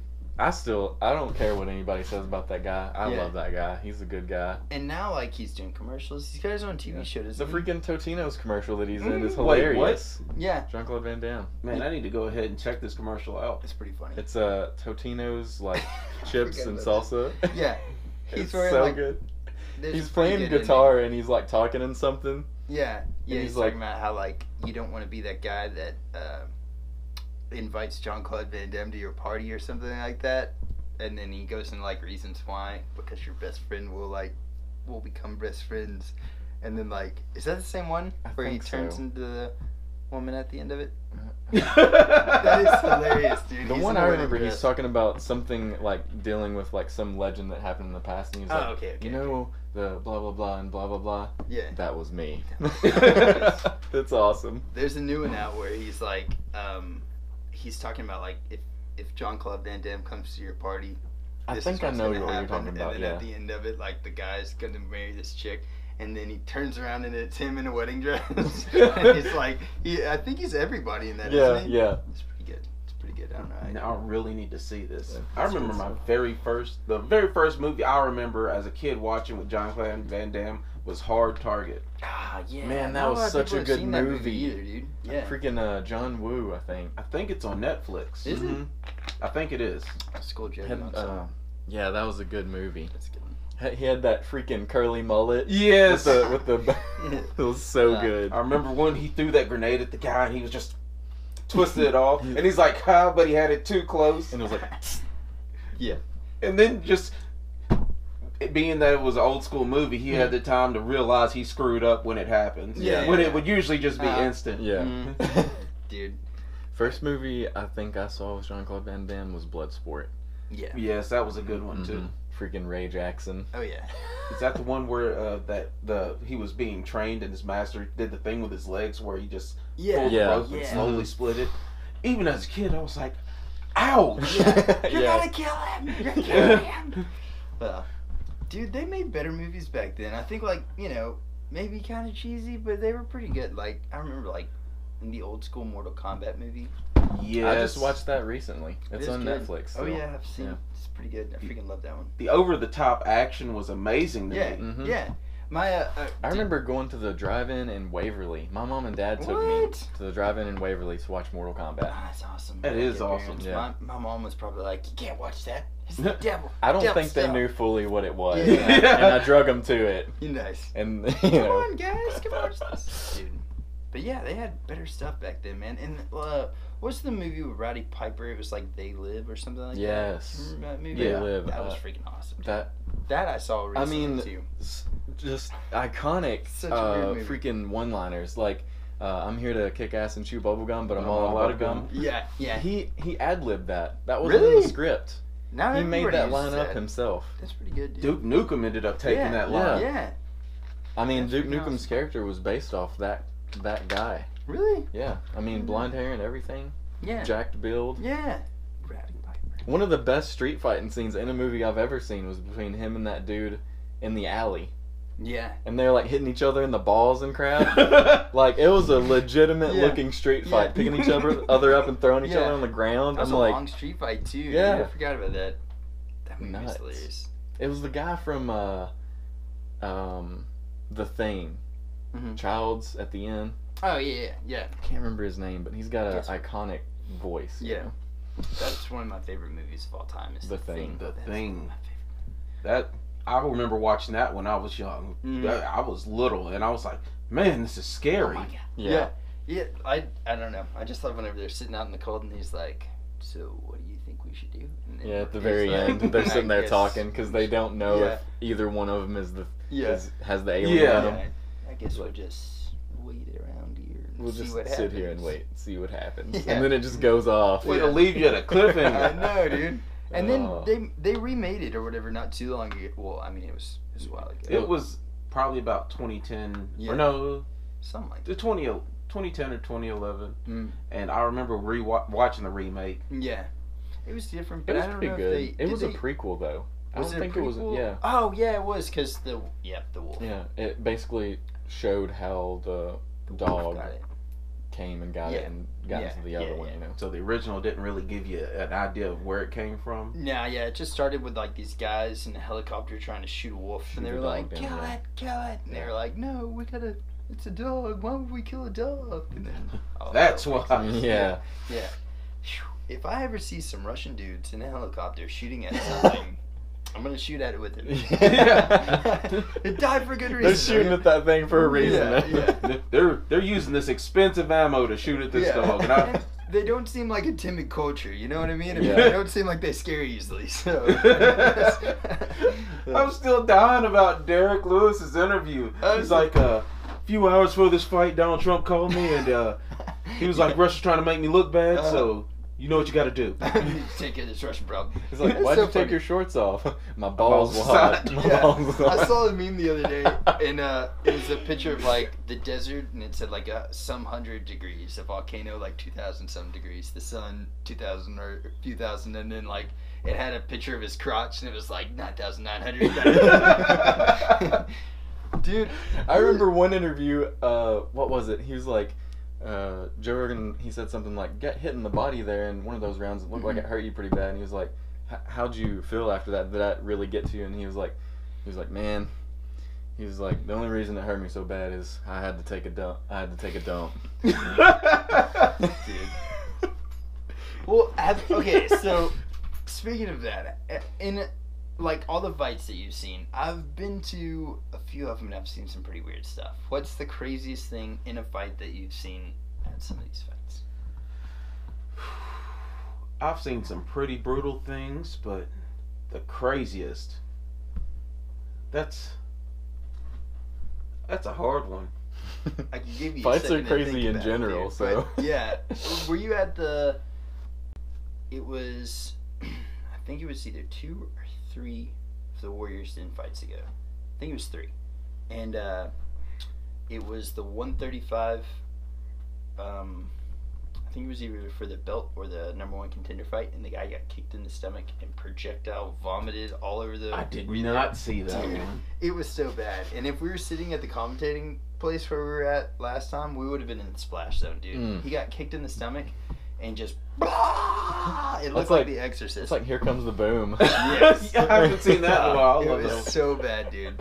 It was so bad, and I think he lost to a TKO. On that one. I mean, they automatically do that Yeah. for any kind of Yeah. bodily It fluid was so bad, besides dude. blood, I guess. Yeah. Yeah, and I think there was a pro fighter that actually got kicked, and he had chili and beer before the fight, Why? and I don't know what happened, but he pooped all over himself. Yeah. Oh. Fight, do you remember that one? Yep. Yep. Oh God. It's not good. It's all. You got to make sure all that's cleaned out way before the fight. Yeah, I mean, you would think so, man. I have nerves and stuff like that, so that I would feel be like my problem, for sure. The pooping part, I probably wouldn't have that, but I think like I'd puke. Like I would definitely puke before they called my name out. So they'd probably be like John Reese, and then I'd have some really weird cheesy '80s music coming on. But then they'd be like, "Where's he at? Where's he at?" And I'd be like, "Oh!" And then 1 second. Yeah, I'll be right out there, guys. You've got the touch. Yeah. You've got the power. That would be yours. I don't really eat a lot before a fight, which I think that did something to my gas tank, is because I just so nervous. Yeah. I didn't eat all day, and I'm like, shoot, I didn't eat all day. Yeah. I'm like that, dude. That's how I am. Like I just I play music and stuff like that, and before a concert, like the day of a concert, I don't eat anything because I know I'm gonna puke it up. Yeah. And I'm like, I can't do it. You're not gonna catch me embarrassing myself on stage like Yeah, that. yeah. Dude, at a concert, you were a drummer, I think at the time. It was at Molly's place, I remember Molly's place. and like it That was one of the only places we ever got paid. I'm right, but how could I forget? So we never got money. paid. Yeah. But remember, it was like they had like a power outage or something, and we had already set up when we were like the opening band, and there was like a big power outage because there was a big storm or something like that, and then so they were like, "Oh, as soon as the power comes on, you guys got to get on stage." And normally I had like this pre-show ritual, right? Not like a ritual, but like really, we'd all be backstage, talk for a second. We're about to go on. We know we're about to go on, so I'm gonna go take care of puking business. I'm gonna throw up really quick and come back on stage, and we're good. Like that's how it normally always happened, right? Well, the lights come back on, and the promoter of the show is like, "Get on the stage! You guys get on there now! We don't have time!" So I was like, "Oh God, oh, okay." So like we all run to get on the stage. I didn't get to throw up, right? And then as soon as we get out there, play the first song, and my nerves kick in, and I'm singing and playing guitar, right? So like, if you feel like you're gonna puke, like for me, I always like bite my teeth like this, like clench my jaws. Yeah. You know? I'm like, "Oh God." So like I look over at our bassist, and I'm like, "Dude, you're gonna have to sing this next verse or something like that." I was like, "I think I'm gonna go puke." He was like, "No, dude, no, you're good." And I was like, "But seriously, just sing the song." Just do it. So like, dude, we like staggered through the first song, and the first song's supposed to bleed into the second one. Like I'm supposed to hit a note, and then it was supposed to go into the second song. Like everybody else was supposed to start playing, and then I would jump in with them.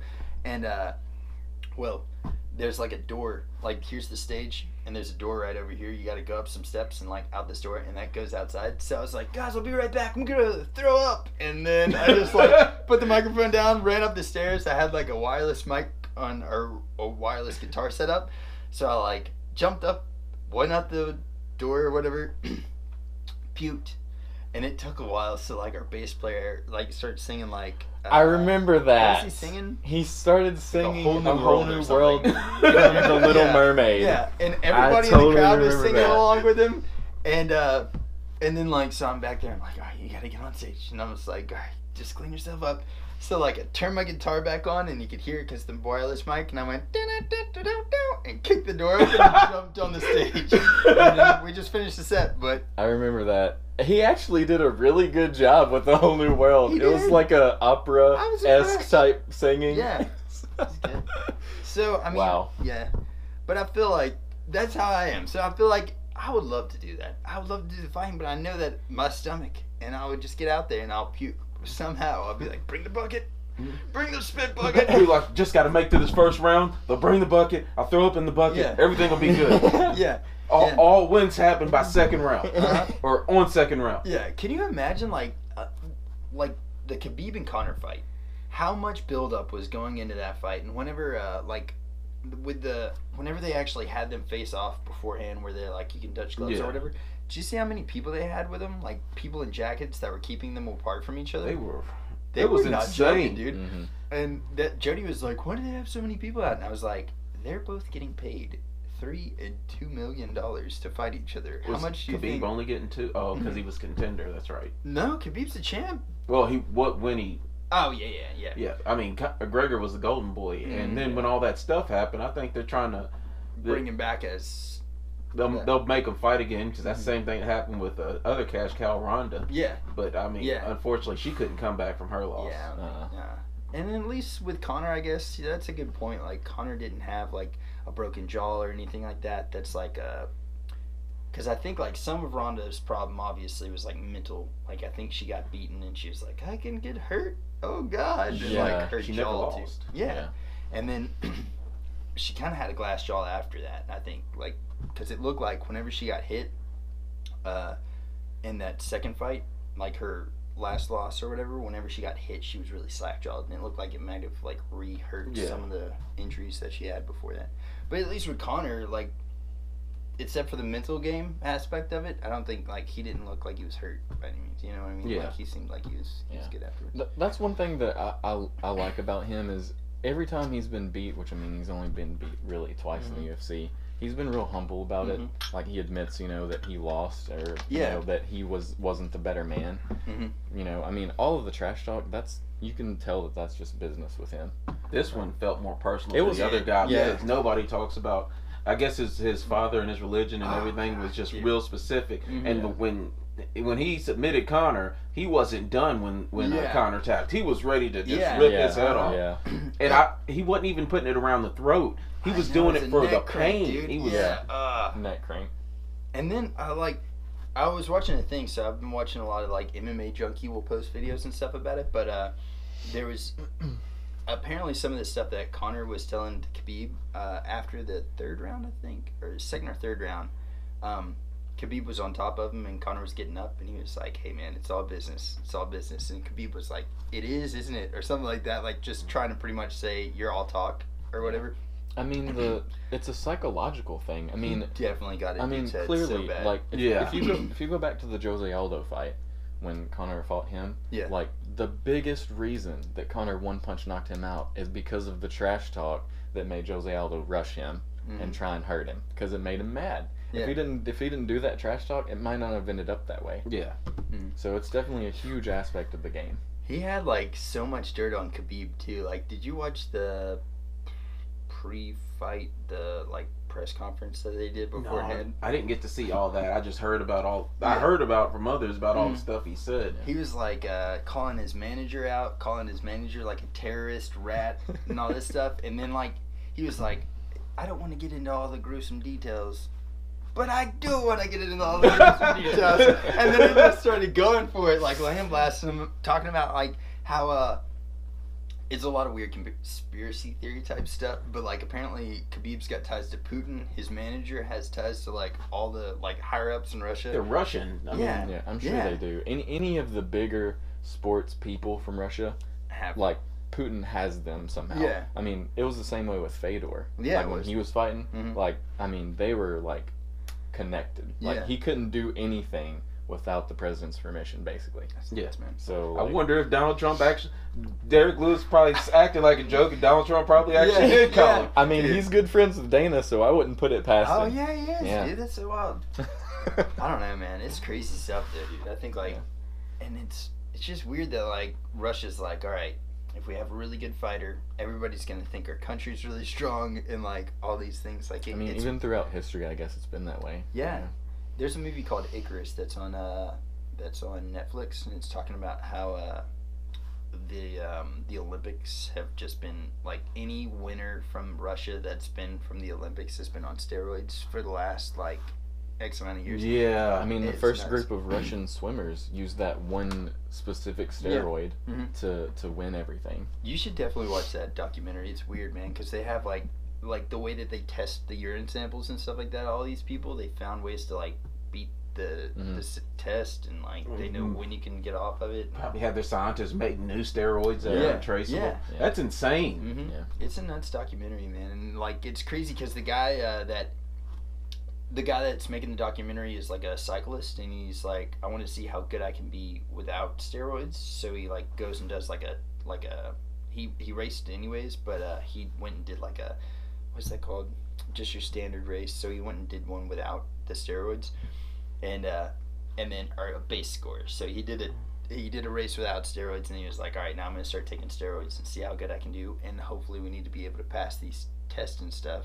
So like I want to see how much of a performance enhancer it is, and so they ended up getting this Russian chemist that actually had helped all of the people from the Olympics in Russia Holy pass the crap. test. Yeah, and then through the documentary is whenever the board of like the athletic commission that sanctions the Olympics ended up finding out about this guy too, and the dude ended up having to flee Russia to America to this guy's house, the cyclist house. It's freaking nuts, but it's a documentary and it all actually happened. That's neat. So did they I mean, show the wild, results but of like the base and then how much better he did? Yeah, he won some races afterwards. And So it was before like he a just lot like better? top.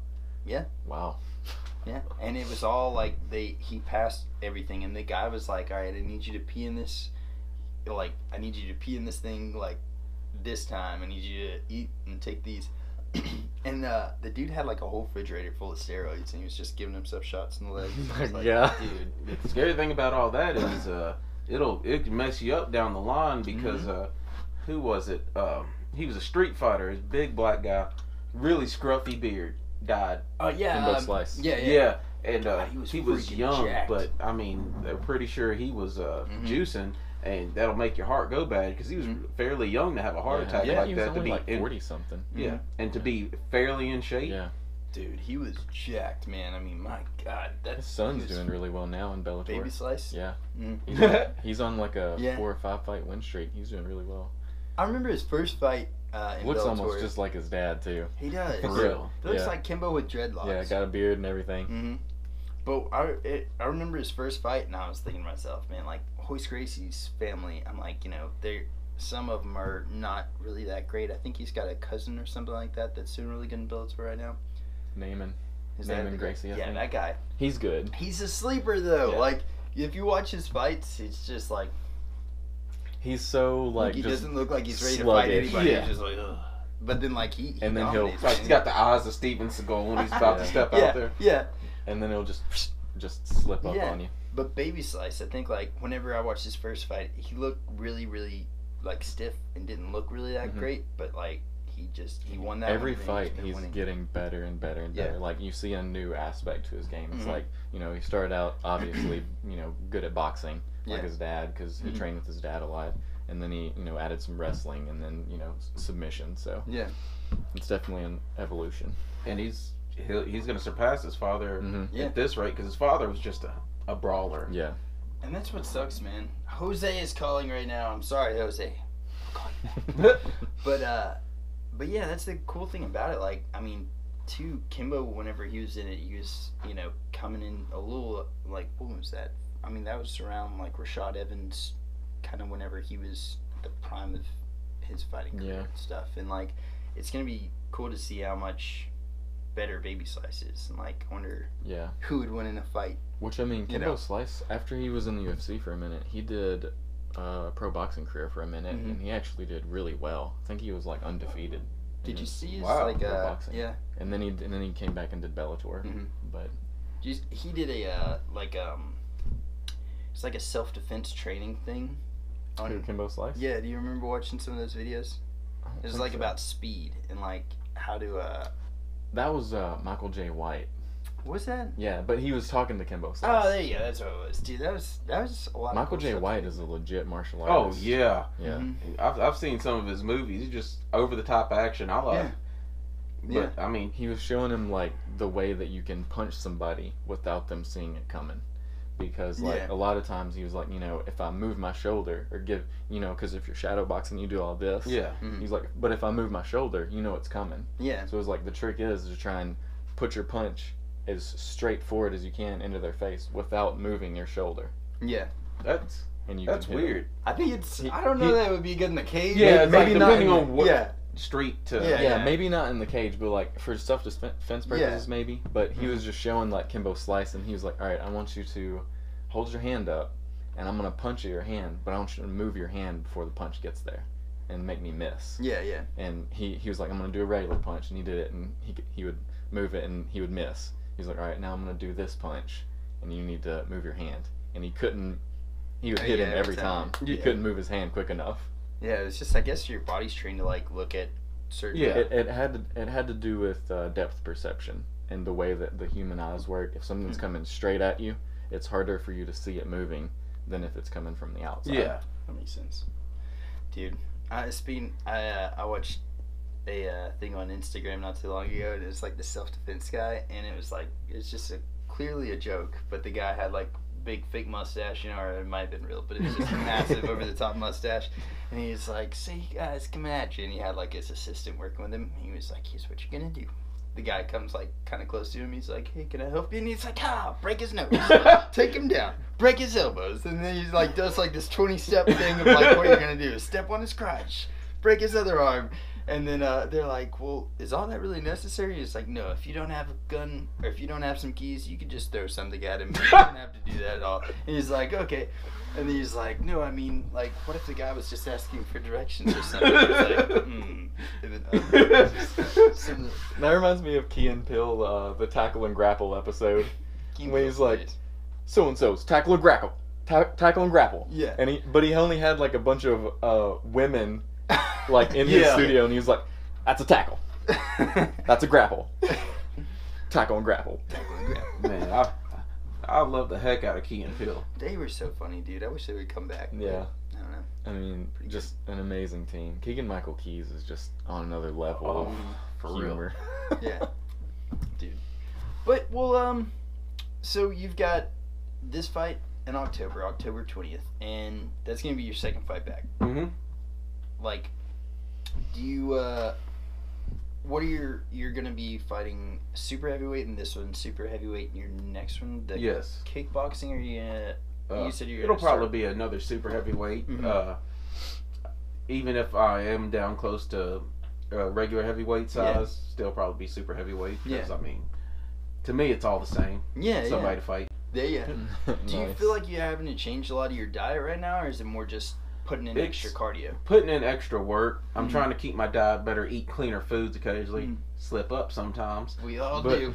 But just trying to eat a little better as I go and slowly adjust my diet. And the harder you work, you burn more calories. So definitely doing a lot of that. Yeah, you said, like, I think when me and you talked last, you were saying you're going to start running a lot of hills and hitting some sprints and stuff, so that's going to be cool, man.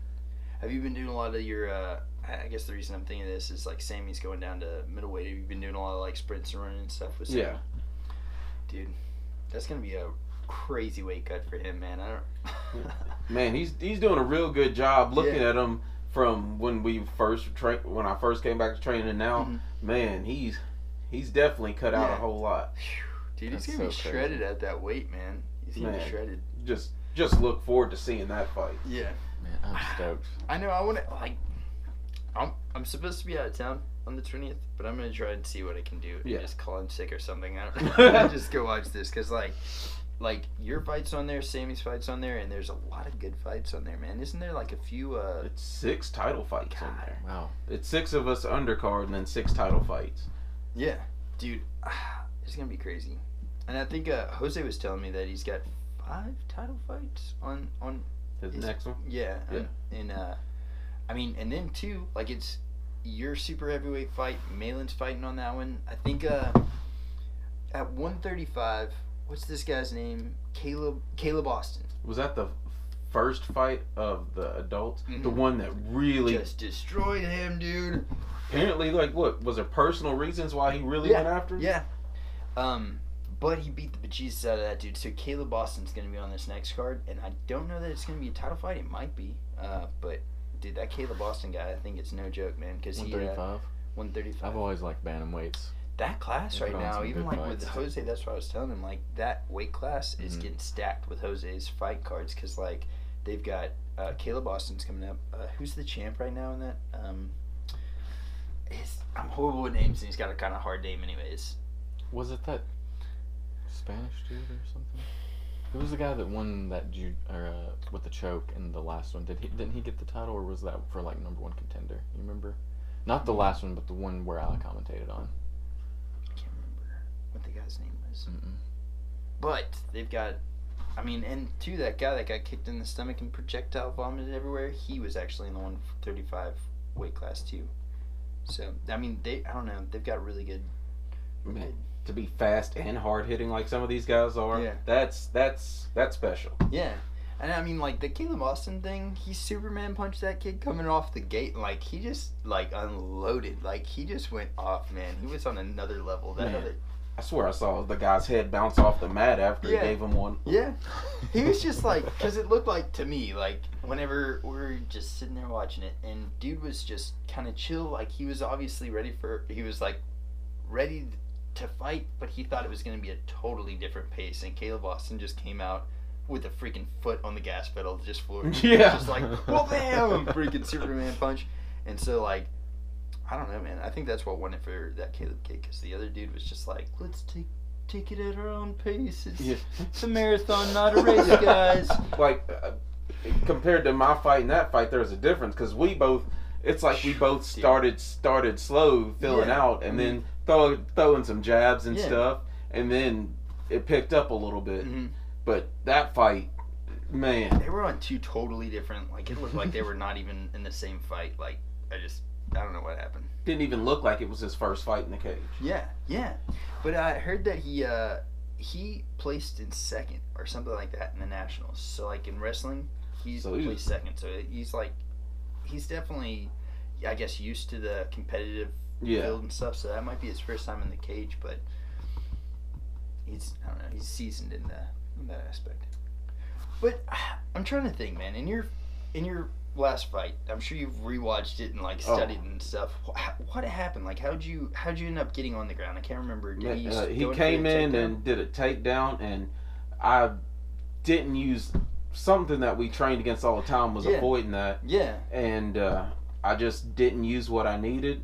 I got taken down, and I just didn't put myself in the proper positions. Yeah. And at practice, we saw things where he was punching down at me. I had plenty of opportunities to roll out of it, but it's just like I was just gassed, and then my technique went out the window, and I wasn't doing it. So we trained it more. So even tired, I should be able to avoid the situation and get out of it if it were to happen again.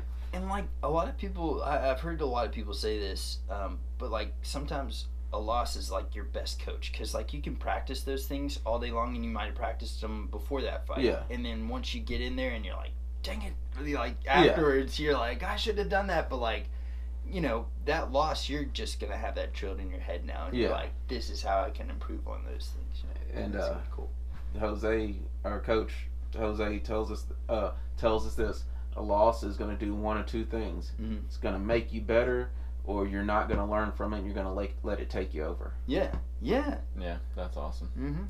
That was something I was thinking about with this Conor McGregor fight with Khabib. Like he had been gone. He hadn't had a pro MMA fight in like 2 years. Last fight was against Mayweather, and that was his favorite guy to shit talk with. Yeah, I think so. Some good banter between them. Yeah. But like going like from not fighting for 2 years to fighting one of the best lightweights ever. I mean, 26 and 0. Amazing grappler, you know. That's a tough freaking fight to come back to. Yeah.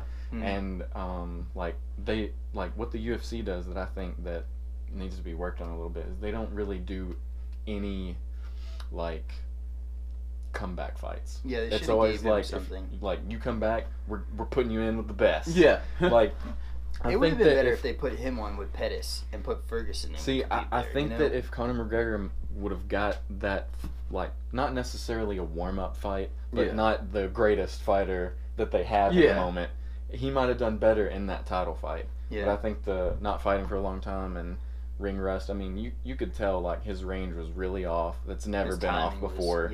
You know, his precision was off. It's never been off before. I think that played a huge factor. Yeah. That is definitely something huge. Yeah. And you're fighting somebody who's been training for a while to be ready while you took some time off. You might have been training a little bit, but nothing like this guy who's real hungry and has been eating these other fighters throughout the time frame that he's getting ready to come and fight Conor. Yeah, exactly. But I think that played a huge factor, and I mean, I would love to see them have a rematch like later on. But I think that for sure he needs to get another fight in before they fight again. Yeah, I think that would be the smart thing. But I think looking at, like, if you took their he wouldn't want it. I don't think he'd want it, and I don't think Dana would be like, oh, let's do this, because it's not a they big want the fight. biggest thing that they can have. Yeah, and but that's almost like looking at like the small picture instead of the big picture. Like if they did a warm up fight, that's another thing. It's obviously going to sell millions of pay-per-view buys, but I mean, like, it's going to give more longevity to it. Whereas if he does another fight against Khabib and gets schooled again, who does he fight? Like, a lot of people aren't going to really... Like, I don't really want to watch that rematch right now anyways, because he got so dominated in that fight. Like, I was just like... A lot of people love Conor, and he may throw Conor back to the shark again. Yeah. But people love Conor probably because they like his personality, the way he acts, the way he trash talks.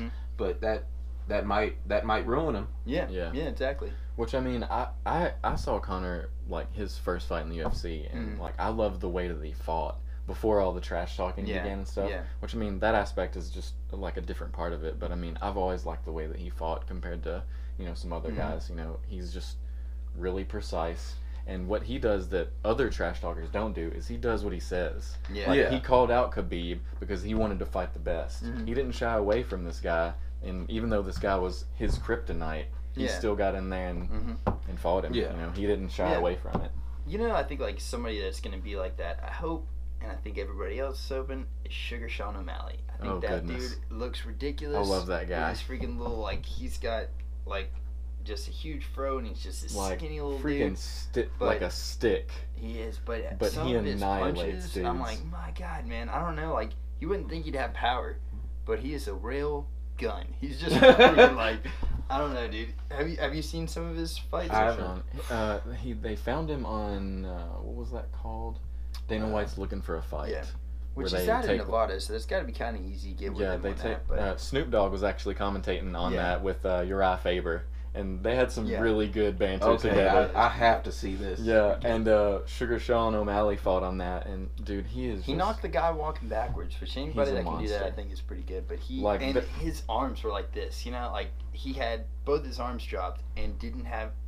Like a straight punch back, and he just went boom and just knocked him out. Dude. Sounds like he got the max distance that he could get on his hit and hit him in a sweet spot on the chin. He was on that whatever UFC show they do on ESPN, and they hit the bag, you know, for the punching power, and he was up there tied with like one of the heavyweights. Really? For punching power, yeah.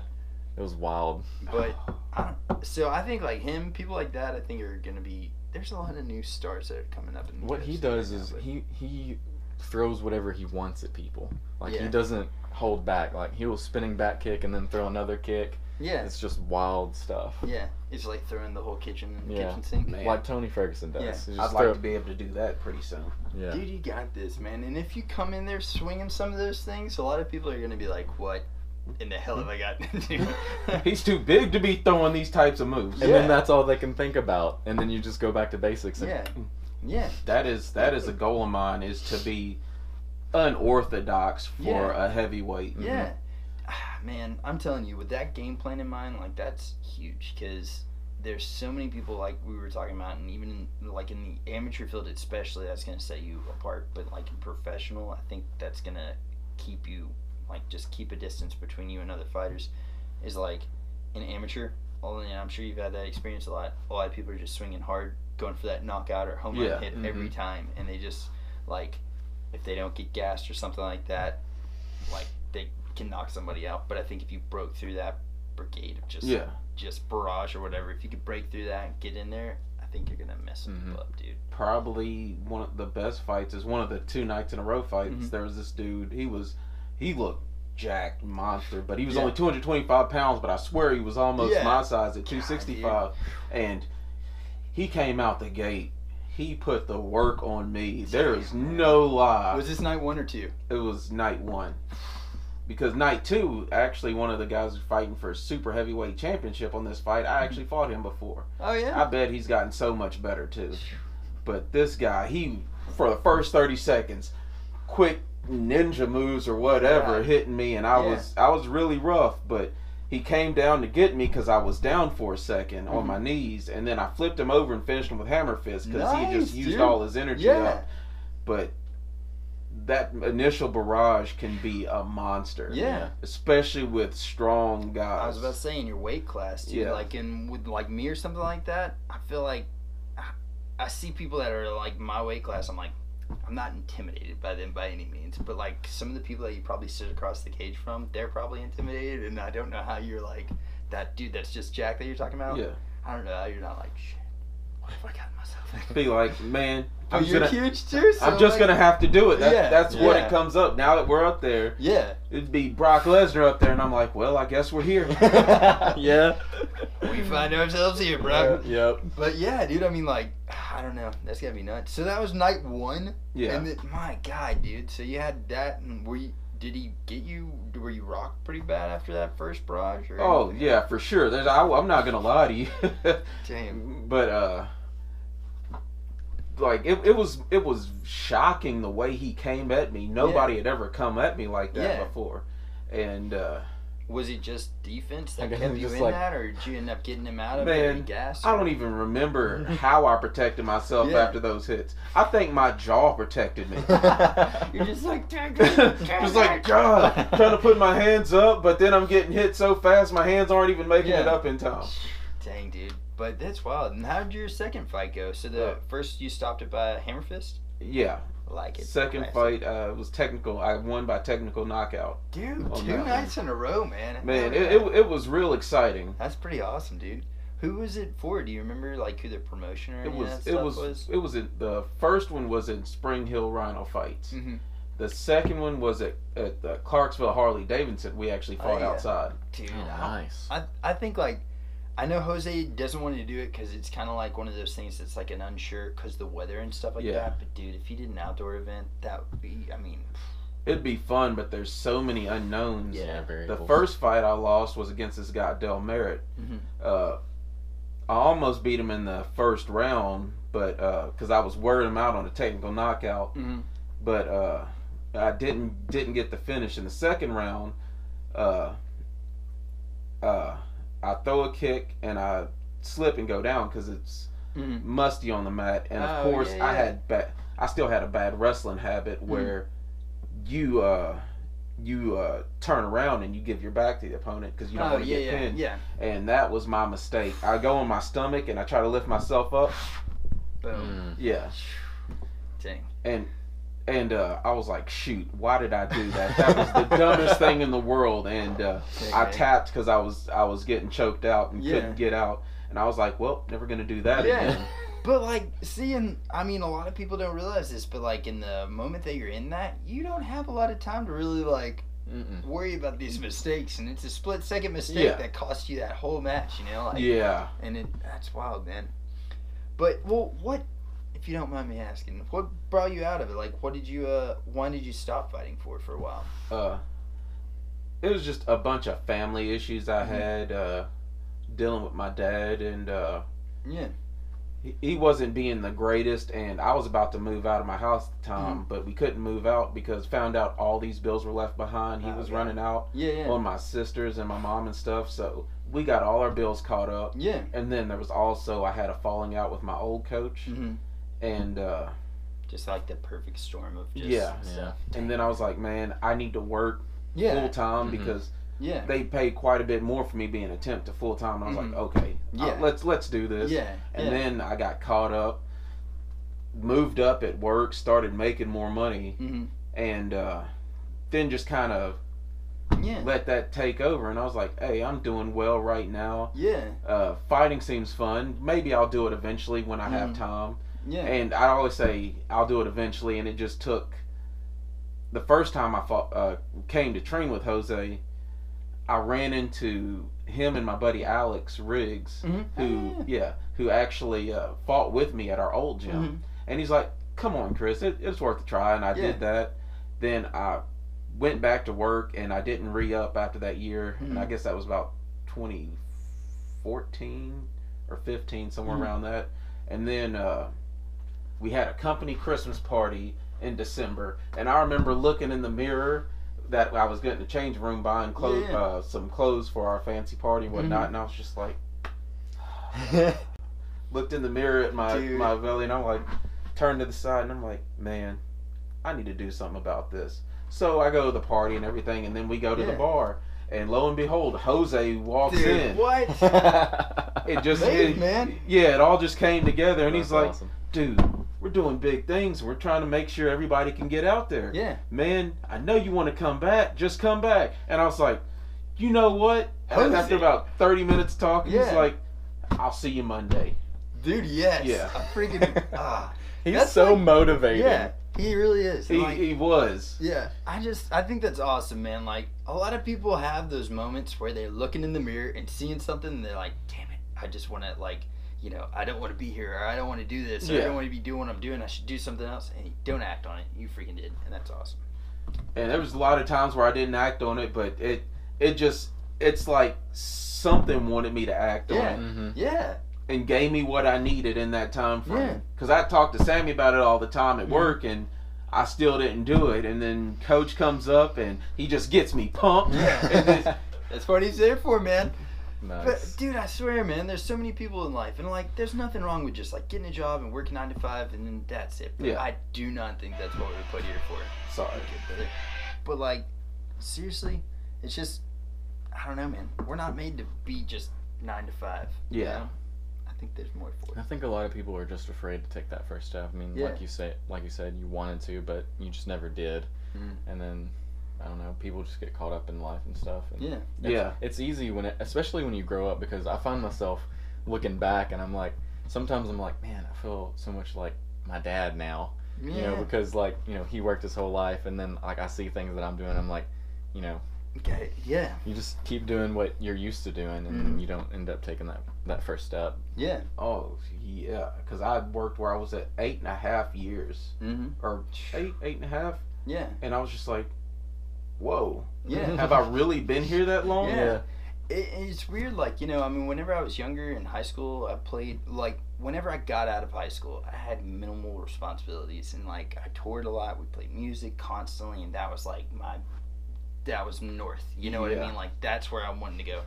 And it's so much easier whenever you're young like that, but I think, like, it has its own sets of challenges. Like, if I had the financial backing of now, whenever I was a younger person, I would be like, you know, I could do this, you know? I probably could have made something out of it, but, like, it's finding, I guess, like, maybe finding that same passion whenever you're a little bit older and more mature and know what to do with it, and you have, like, I mean, like, you're grinding right now in life. You're working, you've got a girlfriend, you've got, you know, your passion that you're going for. But, like, I don't know. I think it kind of gives you a better respect for what you're doing, you know? Like, I'm sure Fight Night, you were probably like, yeah, you know?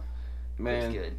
Sometimes I talk to myself, and I'm like, man, maybe I need to remember what it's like to struggle a little bit. Mm-hmm. And that was my motivator. Yeah. Because taking the huge pay cut and looking back, now I'm like, if I had saved my money better then, I could have had it easier now, but I needed this experience now to know that. Yeah.